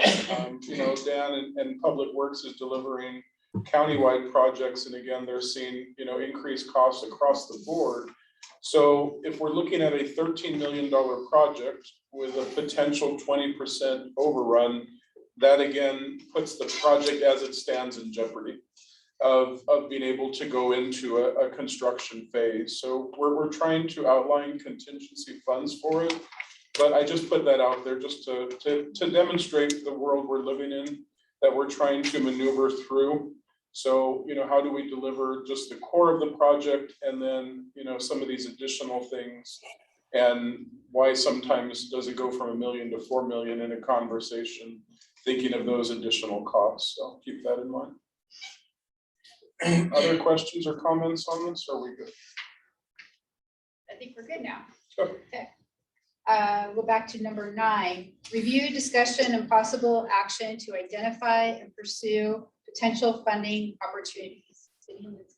And I might need help on what's the difference between 9 and 10, because as I read them, they look similar. Was there a difference? Yeah, I can address that. Sure, if go you'd for like. it. So number 9 is more focused on that outside of the box thinking. So JD, Joanne, you've already spoken a little bit to where I'm kind of thinking for this, but in my thoughts, and you know, as a new person to Prescott and a new person to planning, I'm starting to think, I started very simply. I started Googling, how do you fund a wildlife crossing? And so that's kind of what started my thought process. But I'm wondering about sources like legacy and foundation grants, maybe the WWF, World Wildlife Foundation. That's not the Wrestling Foundation. I'm thinking of that. I'm wondering about the Heritage Zoo, for example. They get the animals that are hit when they survive and are rehabilitatable. I know that they're typically asking us as the public to sponsor their animals, but what about sponsoring a crossing? What about groups like this sponsoring a crossing together? And it's, you know, it's got a placard, it's always protected, it's always a point of marketing. But I'm kind of wondering if this group can help think in that way. We might not be able to start, and I kind of encourage you not to just go start asking everybody for money, but just help me start brainstorming these groups and really start thinking outside the box. So the Pew Charitable Trust discussed how the IIJA bill can help, and we'll discuss that in the next item.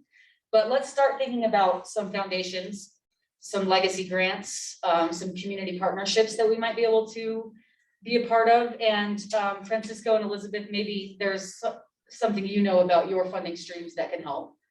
But those are the ways that I want to address item number 9, is the more outside the box thinking on how to get some partnerships, some sponsorships, some, you know, scholarships, however we want to think about that, but separate from, you know, our typical federal and state funding streams. That's where I'm thinking of for item number 9. Yeah, thank you. So for those of you who are very interested in that angle, I do, I'm going to ask that you kind of take that on with me after we leave here today and for the next several months, thinking about those ways to help. Do you know how to write grants? I do, yeah. So I do have a background in writing grants, reading grants, scoring grants, all the different ways that you can think of for grants. So just so you know, my master's is in nonprofit management. So I do have those kinds of backgrounds. So I think between all of us, we probably all do. And I'm looking at you like you're part of our group, but thank you for that. And so I think that with how well you guys know your neighbors and this community better than I do, I think that's the way I'd like to help, ask for your help. Questions, comments? I would just like to go on the record as saying I'm really excited that we are thinking outside the box, because that is going to be what is going to be necessary in order to get our projects funded. This is Chuck Buttinger. I think one source of funding is through the Department of Transportation. They've got a $1.3 trillion transportation bill that's been passed. And That's a lot of money. I don't know where that money is going to go to, but we really should try and get some kind of government organizational move forward to try and farm out that money, find it somewhere that's in the bill. I know it's in there. I've seen it in other bills that they just take and recopy it for the next year, for the funding for the next year. I mean, they just roll over funding all the time. So I think going through something like the federal government and Department of Transportation is another avenue. It's a little bit different avenue than actually writing a grant, but I think it's something as a governmental agency, SIMPO could inquire around about funding through that bill. I think that when we discussed this before, because we had talked about how to get money for the 69 underpass, that we have to have a way of funneling the money through SIMBO, through the board. Like it couldn't be through EMAG, it had to be through the SIMBO board. Am I remembering that right? Which, Because, or it was another nonprofit group that would act as the person, the group to receive the money, and they would somehow help fund it. There was this question there before, a few years ago, when we were discussing the 69 under crossing, because JD wanted to reach out and to get people to, we're like, well, how are we gonna funnel that money into SIMPO? That it had to be, I think we talked about, in, it was a nonprofit or some other group the money had to go through them to get through SIMPO. It was something like that. Yeah, I wasn't part of those conversations. Yeah. Dan might remember, I don't know, but it would be a matter of research on our end. Depends on where the funding's coming, like who's able to apply for funding, where is it coming from? I'm a little bit like John, we can kind of figure it out, you know, whatever the challenge is. We have a fiscal agent in Yavapai County government. We're receiving federal funds. If there's a restriction, we'll kind of maneuver through. But it was discussed, it could have come just to EMAC, it had to go either to the SIMPO board, or it had to be another nonprofit group that it went through and funneled through to get somehow, it's been a while, so I remember we had these discussions before. Excuse me, Tim, we're 501c3, right? So, No, I I don't No, what's our status? It's a Nonprofit status. It's a 501. It's like that, but it's the government. Yeah. Equal to that. But we basically. could find another 501c3, you know, like using the foundation, the Granite Dells Foundation, or I think we had talked before about using Central Arizona Land Trust or another 501c3 land trust agency. There's the Sonora one. So that's workable. We can figure it out. That's something I want to make sure that we keep that. And then Elizabeth has her hand up. And then we've also got a question or a comment from Jeff, and I'll just address that really quick, Elizabeth. So Jeff from Arizona Game and Fish, a sportsman's group asked me about funding a wildlife crossing, if they could put their name and logo on it. How receptive would ADOT/SIMPO be to that idea? Yes. All options are on the table. Absolutely. Public-private partnerships are the wave of the future. So those are all the kinds of ideas that I really am thrilled about this group giving me. So thank you. Thank you, Jeff. Elizabeth, you had a question or comment? I was just gonna read off Jeff's question that he had, or statement that he had. So that was it. All right, thank you. I got a quick question. Is SIMPO restricted from using its funding for applying for grants? Like if you were to hire a consultant to So develop a grant application? good question. We're exploring this internally with staff as we speak because our ADOT planner said no. And I'm wanting to lean towards her in her answer, and I'm trying to come up with maybe a creative way that, again, with our fiscal agent being Yavapai County, you know, what would it look like to trade some dollars with the county in order for the county to be using general funds? Basically, we would exchange dollars with federal dollars for local dollars and still allow us to apply for a grant, but we'll talk more about it. Right now, the answer looks like no, but we're exploring. But we've got a new person who has that can-do attitude, and John's gonna find a way for us to do it. John's leaving this meeting. He's gonna go build the overpass as we speak. Can I borrow your credit card? Well, I guess, from a grant application standpoint, in my experience, it seems that our agency has been more successful in hiring a firm, not just a person, but a firm to actually, put together a high quality application that's going to be more competitive. So if it's one of those things that Simpo, has some capability of doing, and we take 25 grand or something like that and put together a high quality thing. I mean, it's just like we're doing with our HSIP program for highway safety dollars, but if we can't do it with the funding that is available to Simpo, then we just need to think outside the box and figure out a way that it can be done. Because don't most grants give higher priority to cooperative efforts? Absolutely. If you can find, build some kind of partnership across multiple agencies with matching funds or things like that, it stands a far better chance. Or you get, at the very least, letters of support from these institutions or agencies or whatnot. So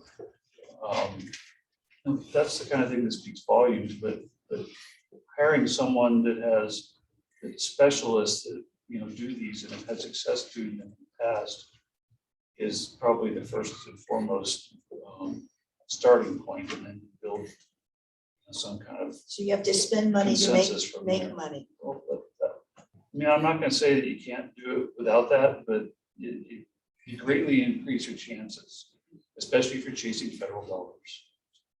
Here's what I would offer to Dan's point, which I know we can do. We can do, and it doesn't cover everything Dan said, but it is a significant foundation. We could do project evaluation. So again, we can, identify where on this corridor would be the best place if it becomes a wildlife overpass. Where is the best place for it? And we can use federal dollars to do everything short of the application itself. So again, the data collection, gaining the engagement needed, outlining every single thing we can short of that grant application, which is very significant. That's the supporting material for the grant itself. So So essentially, you've written the grant application with. your without technically evaluation. writing it, yes. So So having an improvement that has gone through a planning process, that has been identified in a plan, helps to sell it when it comes to review period as well. So Sometimes it's required. Yeah, exactly. So we focus on it in this report, this master corridor study that we're doing here. We make sure that there is some focus placed in the findings of this study, and then it sets you up for applying for grants for a crossing or whatever have you going forward from there, and that becomes one of your primary supporting documents. I have a question, and Lindsay probably can best answer this. Internal grant writing. Now, I haven't done this for a long time, probably 40 years. Is it possible that we could do, or can we, is there some education we can get from grant writing within our organization? And if we can, are there dollars available? That's one question. The other one was, we were talking before the meeting started about, I would like to get back on the page of conflict of interest. We were talking about that, about maybe having some training. Now, this is going to help the group internally, not just individually. But I'm sure things have changed considerably since I was involved in it years ago. But getting some to Arizona League of Cities in town, or conflict of interest forums, the do's and don'ts of Robert's Rule of Order. So we've had that training, go to meeting law before. I think somebody from the county maybe, Clerk's office. yeah. It's probably a clerk's one-day office. course, something like that. Well, because, yeah, we're in the county, so they may be an open meeting law refresher course, maybe. Yeah, and Allison can arrange for a follow-up for that, for the group for that on the last part. That's no problem. We'll look at scheduling that. On the first part, it's a really good question, John, and to the group. So I guess it would fall on my shoulders of attempting to evaluate what is staff's capacity. You know, we're a staff, we have 4 positions, but right now we only have 3 of those filled, looking for a 4th. You know, what is our capacity right now to do the work that's on our plate? And then the question is, well, do you as a staff have the ability to write the grant? I would say right now, I would say no, we do not. What I think a real big thinking behind this particular committee is that it would be a very much of a support to staff. So we've talked about this over the years, that this committee is a really roll up your sleeves and help us work committee, in that we need additional support by what Chuck was saying. Look at what the $1 trillion+ that the federal government is putting towards this particular topic. Staff hasn't had the time to be able to read through that. We need your assistance to help us begin filtering through that, look through it, start helping staff zero in on where of those monies might be applicable. And then furthermore, how do we as a committee and as a staff, and if we need to loop somebody else in, maybe from another nonprofit or a municipality, to do what John's saying. So not that Lindsay can't do it, it's a matter of responsibilities and time. As of right now, we don't have that time and capacity, but we believe with your help and maybe thinking outside the box, we will then be able to have it. So it's a fair question, and that's my answer for now. Just, can I just,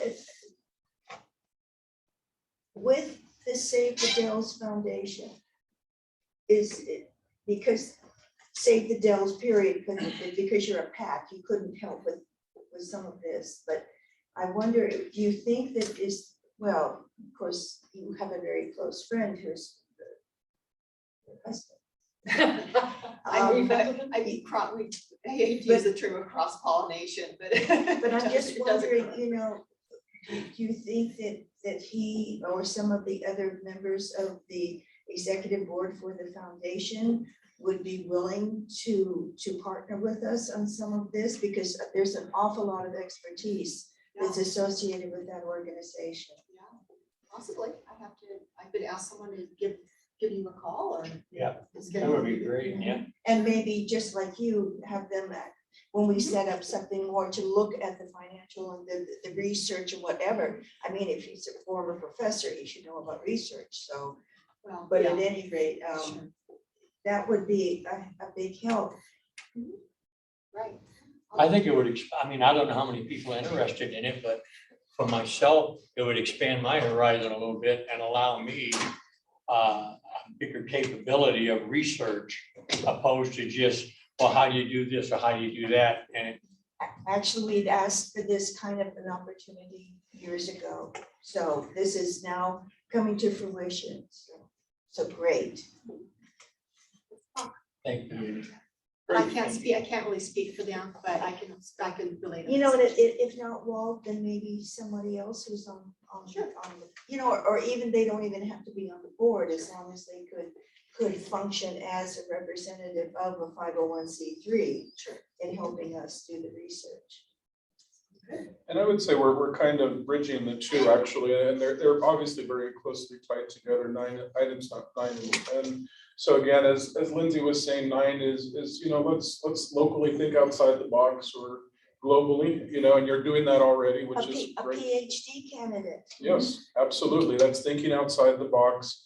And then number 10 was more specifically, as Chuck alluded to earlier, the federal infrastructure bill, which again, this particular transportation bill is one of the more robust that we've seen ever. And then in particular, there are areas, again, that this administration has chosen to focus in on that are very much of interest to this group's mission. They have put an incredibly substantial dollars aside for wildlife, environmental aspects. So glad you're a part of this committee, and there is a lot to be researching, finding. It's out there.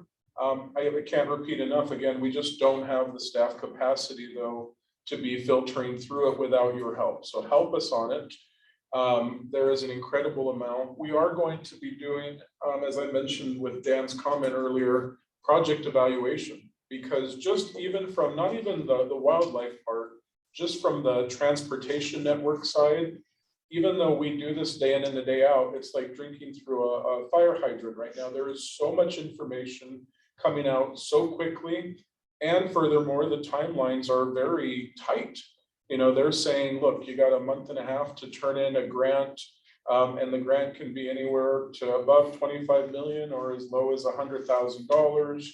And we're scrambling quickly to find, again, what is our ability to write a grant. You know, they're looking at a 25-page plus grant with all the supporting material to make the ask.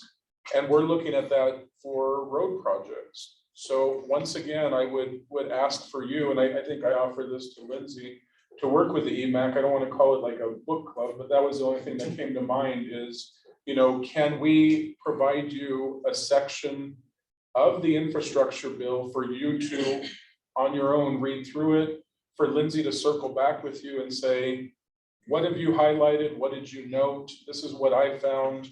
And let's, as a group, let's kind of chew through it together and see if there's things that you're reading that we missed or vice versa. And if so, that's how we're going to be able to say, look, we think there is a grant here.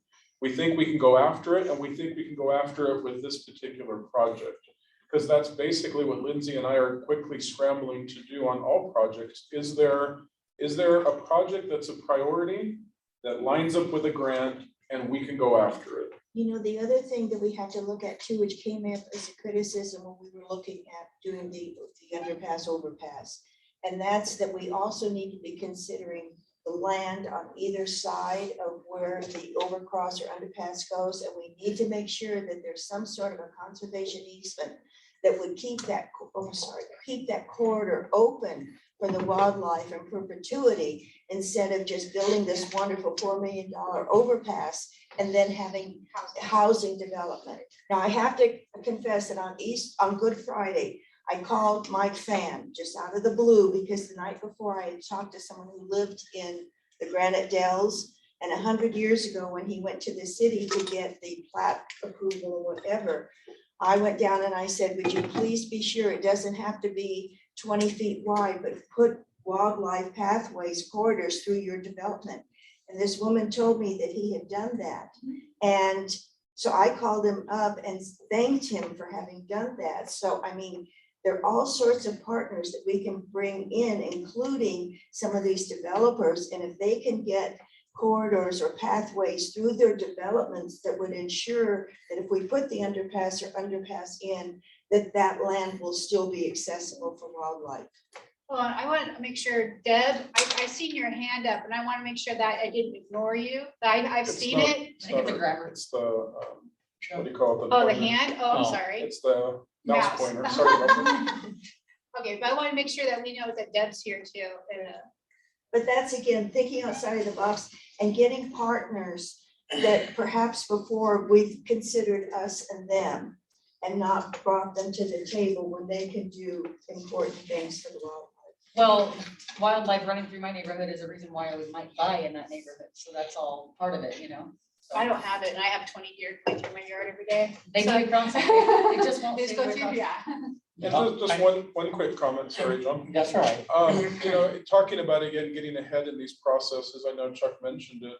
You know, while Lindsay's in the brainstorming phase, I mean, we all have access to the 69 corridor. You know, you can go out and we can look at it now. And where could there be a wildlife crossing interpass? You know, pull out a map now, where can there be preservation of wildlife? You can do that now. So you don't need my permission to start the real brainstorming and chewing on this. Well, there's Clearly, our role will be to gather information and bring it on a nice map and different things, but some of these things, you know, feel free to get a jump start and start the brainstorming sooner than later. So, John?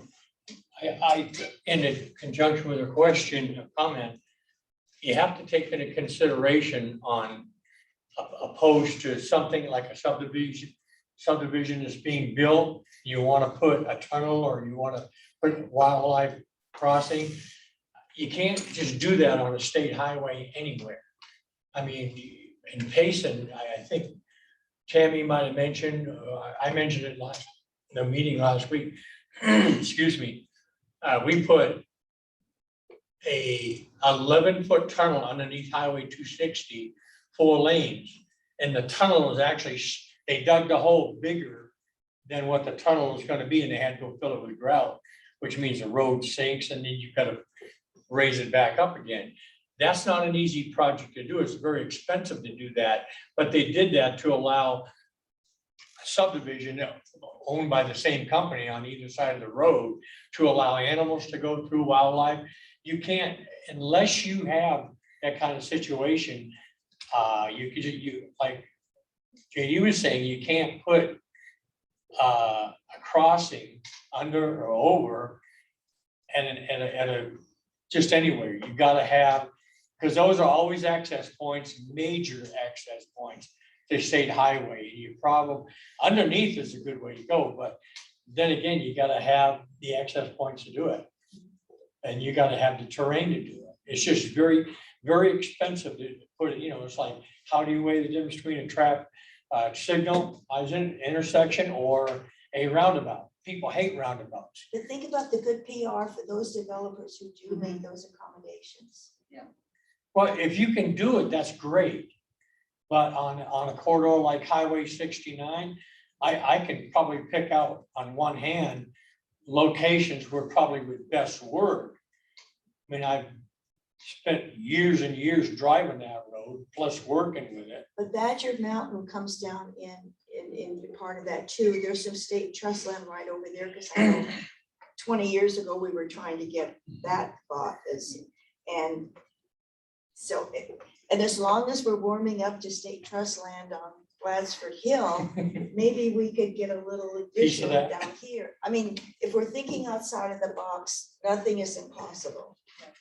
I only said what I said, it's just that if you're still thinking outside the box, is to take into consideration your options before, because sometimes the options are available. They just are not. And that's why we're doing the 69 corridor plan. that we talked about earlier. Yeah, exactly.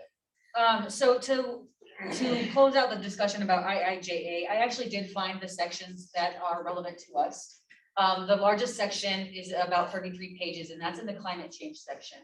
Then, so I'm wondering, Francisco and Elizabeth, perhaps in your CFRs, codes of federal regulations that you pay attention to, perhaps you can kind of dig into that section of the IIJA. But I also did pull the wildlife crossing section. There's $350 million in this bill dedicated to wildlife crossings. So I'm looking for someone who is comfortable reading public law. So the Code of Federal Regulations is about as legalese as it gets. It's 33 pages, but it's always this weird singular column that goes right down the middle of the page. So it's funny 33 pages. But I'm looking for a couple of people who wouldn't mind synthesizing that information for me and who can read legal documents and glean information from it. So is there anybody here who's willing to take that on for me? I can look at it. Thank you. Good, thank you.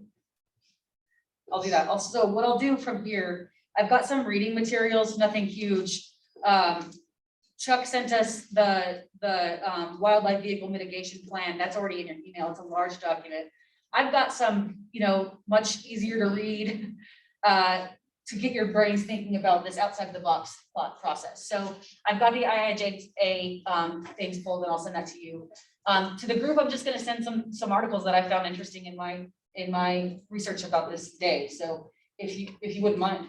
Yeah, we talked about earlier last week about listings of possible grant, what's available? Yeah, so Is that's. there a book on that, or? No, and that's where Google's gonna help you. I mean, to be very honest, especially for item number 9. But for the IIJA, those sections of the federal code, those do have suggestions on who's able to apply for funds and how. So it's digging through that huge legal document, John, to get that information, Okay, but that's where we'll start.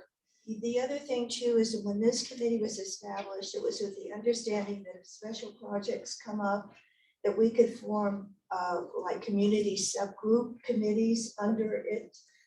So that might be something that we might want to, or we might want to take a look at. Yeah, it seems Because like this is where Jeff- we're headed. Jeff Gagnon and Elizabeth have been just wonderful, and Jeff has done all of these along with, I'm blanking on his first name, but Sprague. Scott. But at any rate, they did some education presentations for us, and they're always out there giving us the information.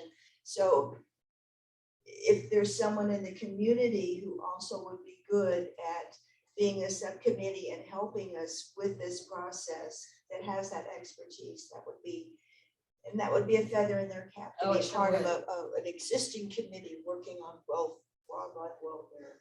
I also think about the students at Prescott College, you know, they get to individualize their study. So there's a lot of different ways we can go.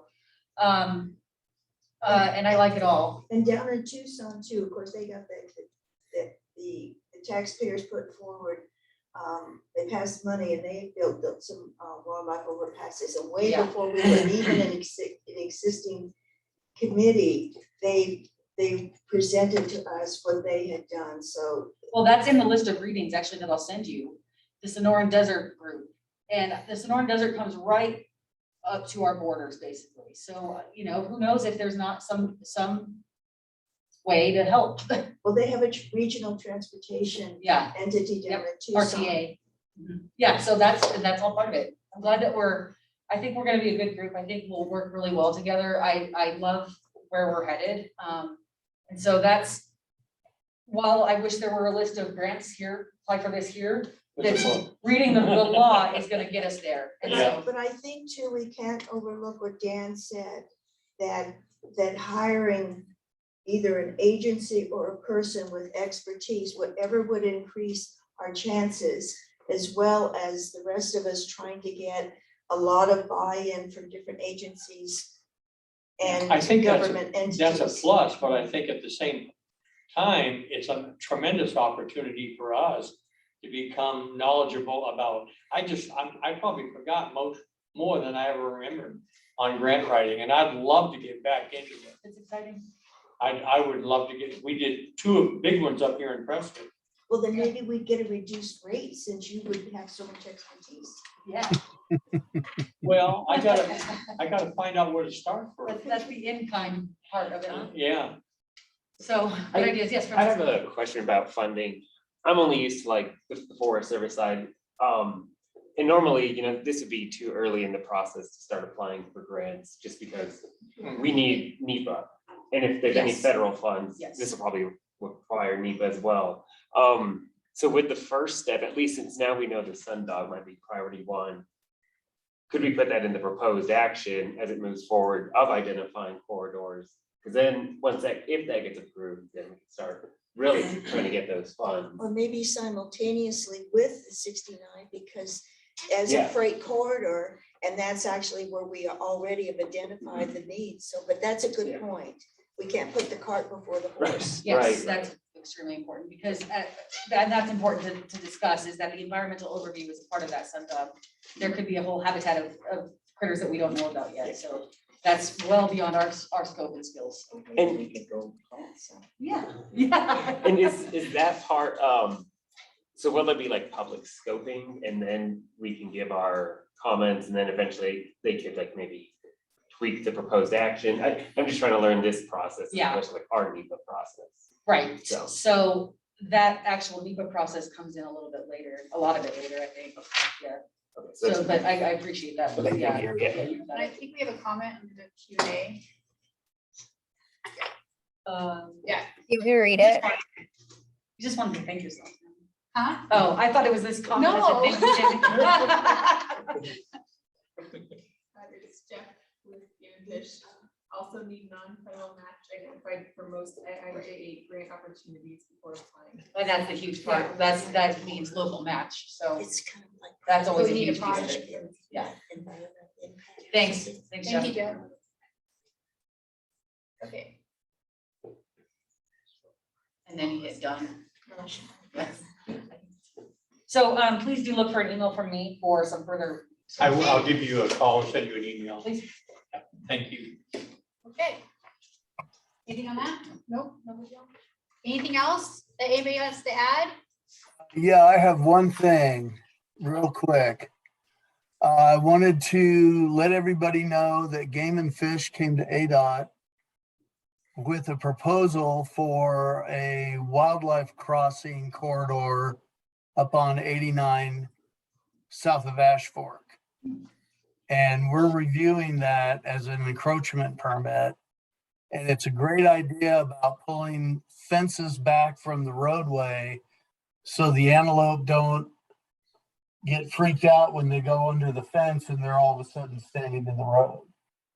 So this is a new kind of way of looking at wildlife corridors and wildlife psychology, I guess, to allow the animals their intuition to move across the roadway. I'm probably being a little bit more expressive than I need to be, but Chuck, isn't that the area that way back when, like, probably 4 or 5 years ago, that, and I think Jeff, you were the one who told us that the reality is we're gonna lose most of the pronghorn around here, but that they are gonna be in that area up where 89 and 40 intersect. So is that why they're looking at putting an overpass up there? Because Well, that's gonna be the last stronghold of the pronghorn?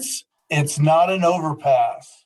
Or It's a crossing a crossing, okay. where they pull the fence back and let the antelope have visual view of the roadway before they cross it. Also, they're taking off the bottom strand of the barbed wire we use for right-of-way fence and put a non-barbed strand at the bottom. So the antelope don't jump over fences, they crawl underneath them.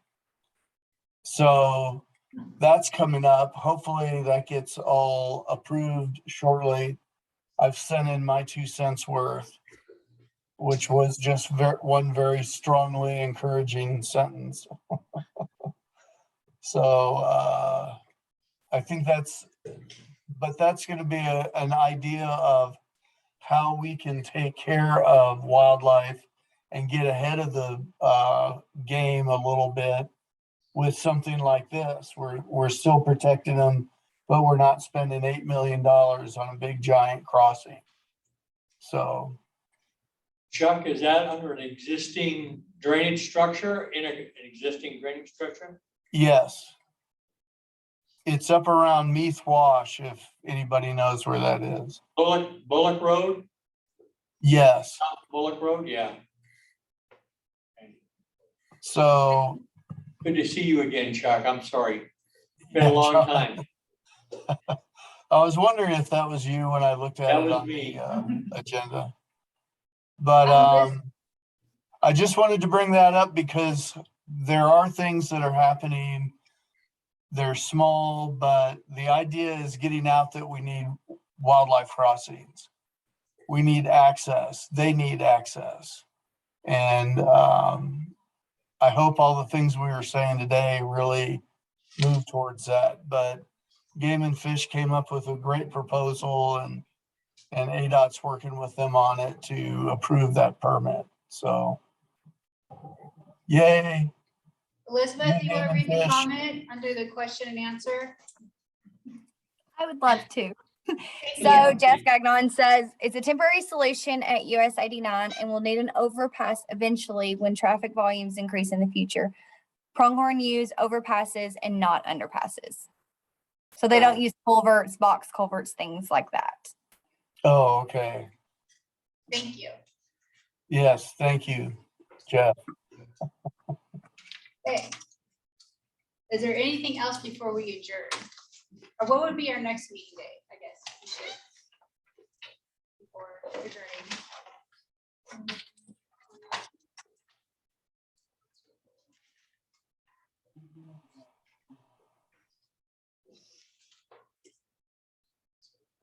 Or do you want to hold out and see where we are with the scoping? Our next scheduled meeting, you can tell Next that. schedule is June 27th. Oh, okay, well, that's still a couple We're welcome months. to adjust that, I mean, that's no problem, but that's the regular meeting schedule. And that gives us 2 months to get some information together and get something going. Okay, I think that will work. So what's the June date? 27th. June 27th. Everyone's so soft spoken. Where's that gonna be at here? Yes, Right here. thank you, Tammy, appreciate it. Thank you. And it's 12:18 and we'll adjourn. Thank you, everyone. Thanks.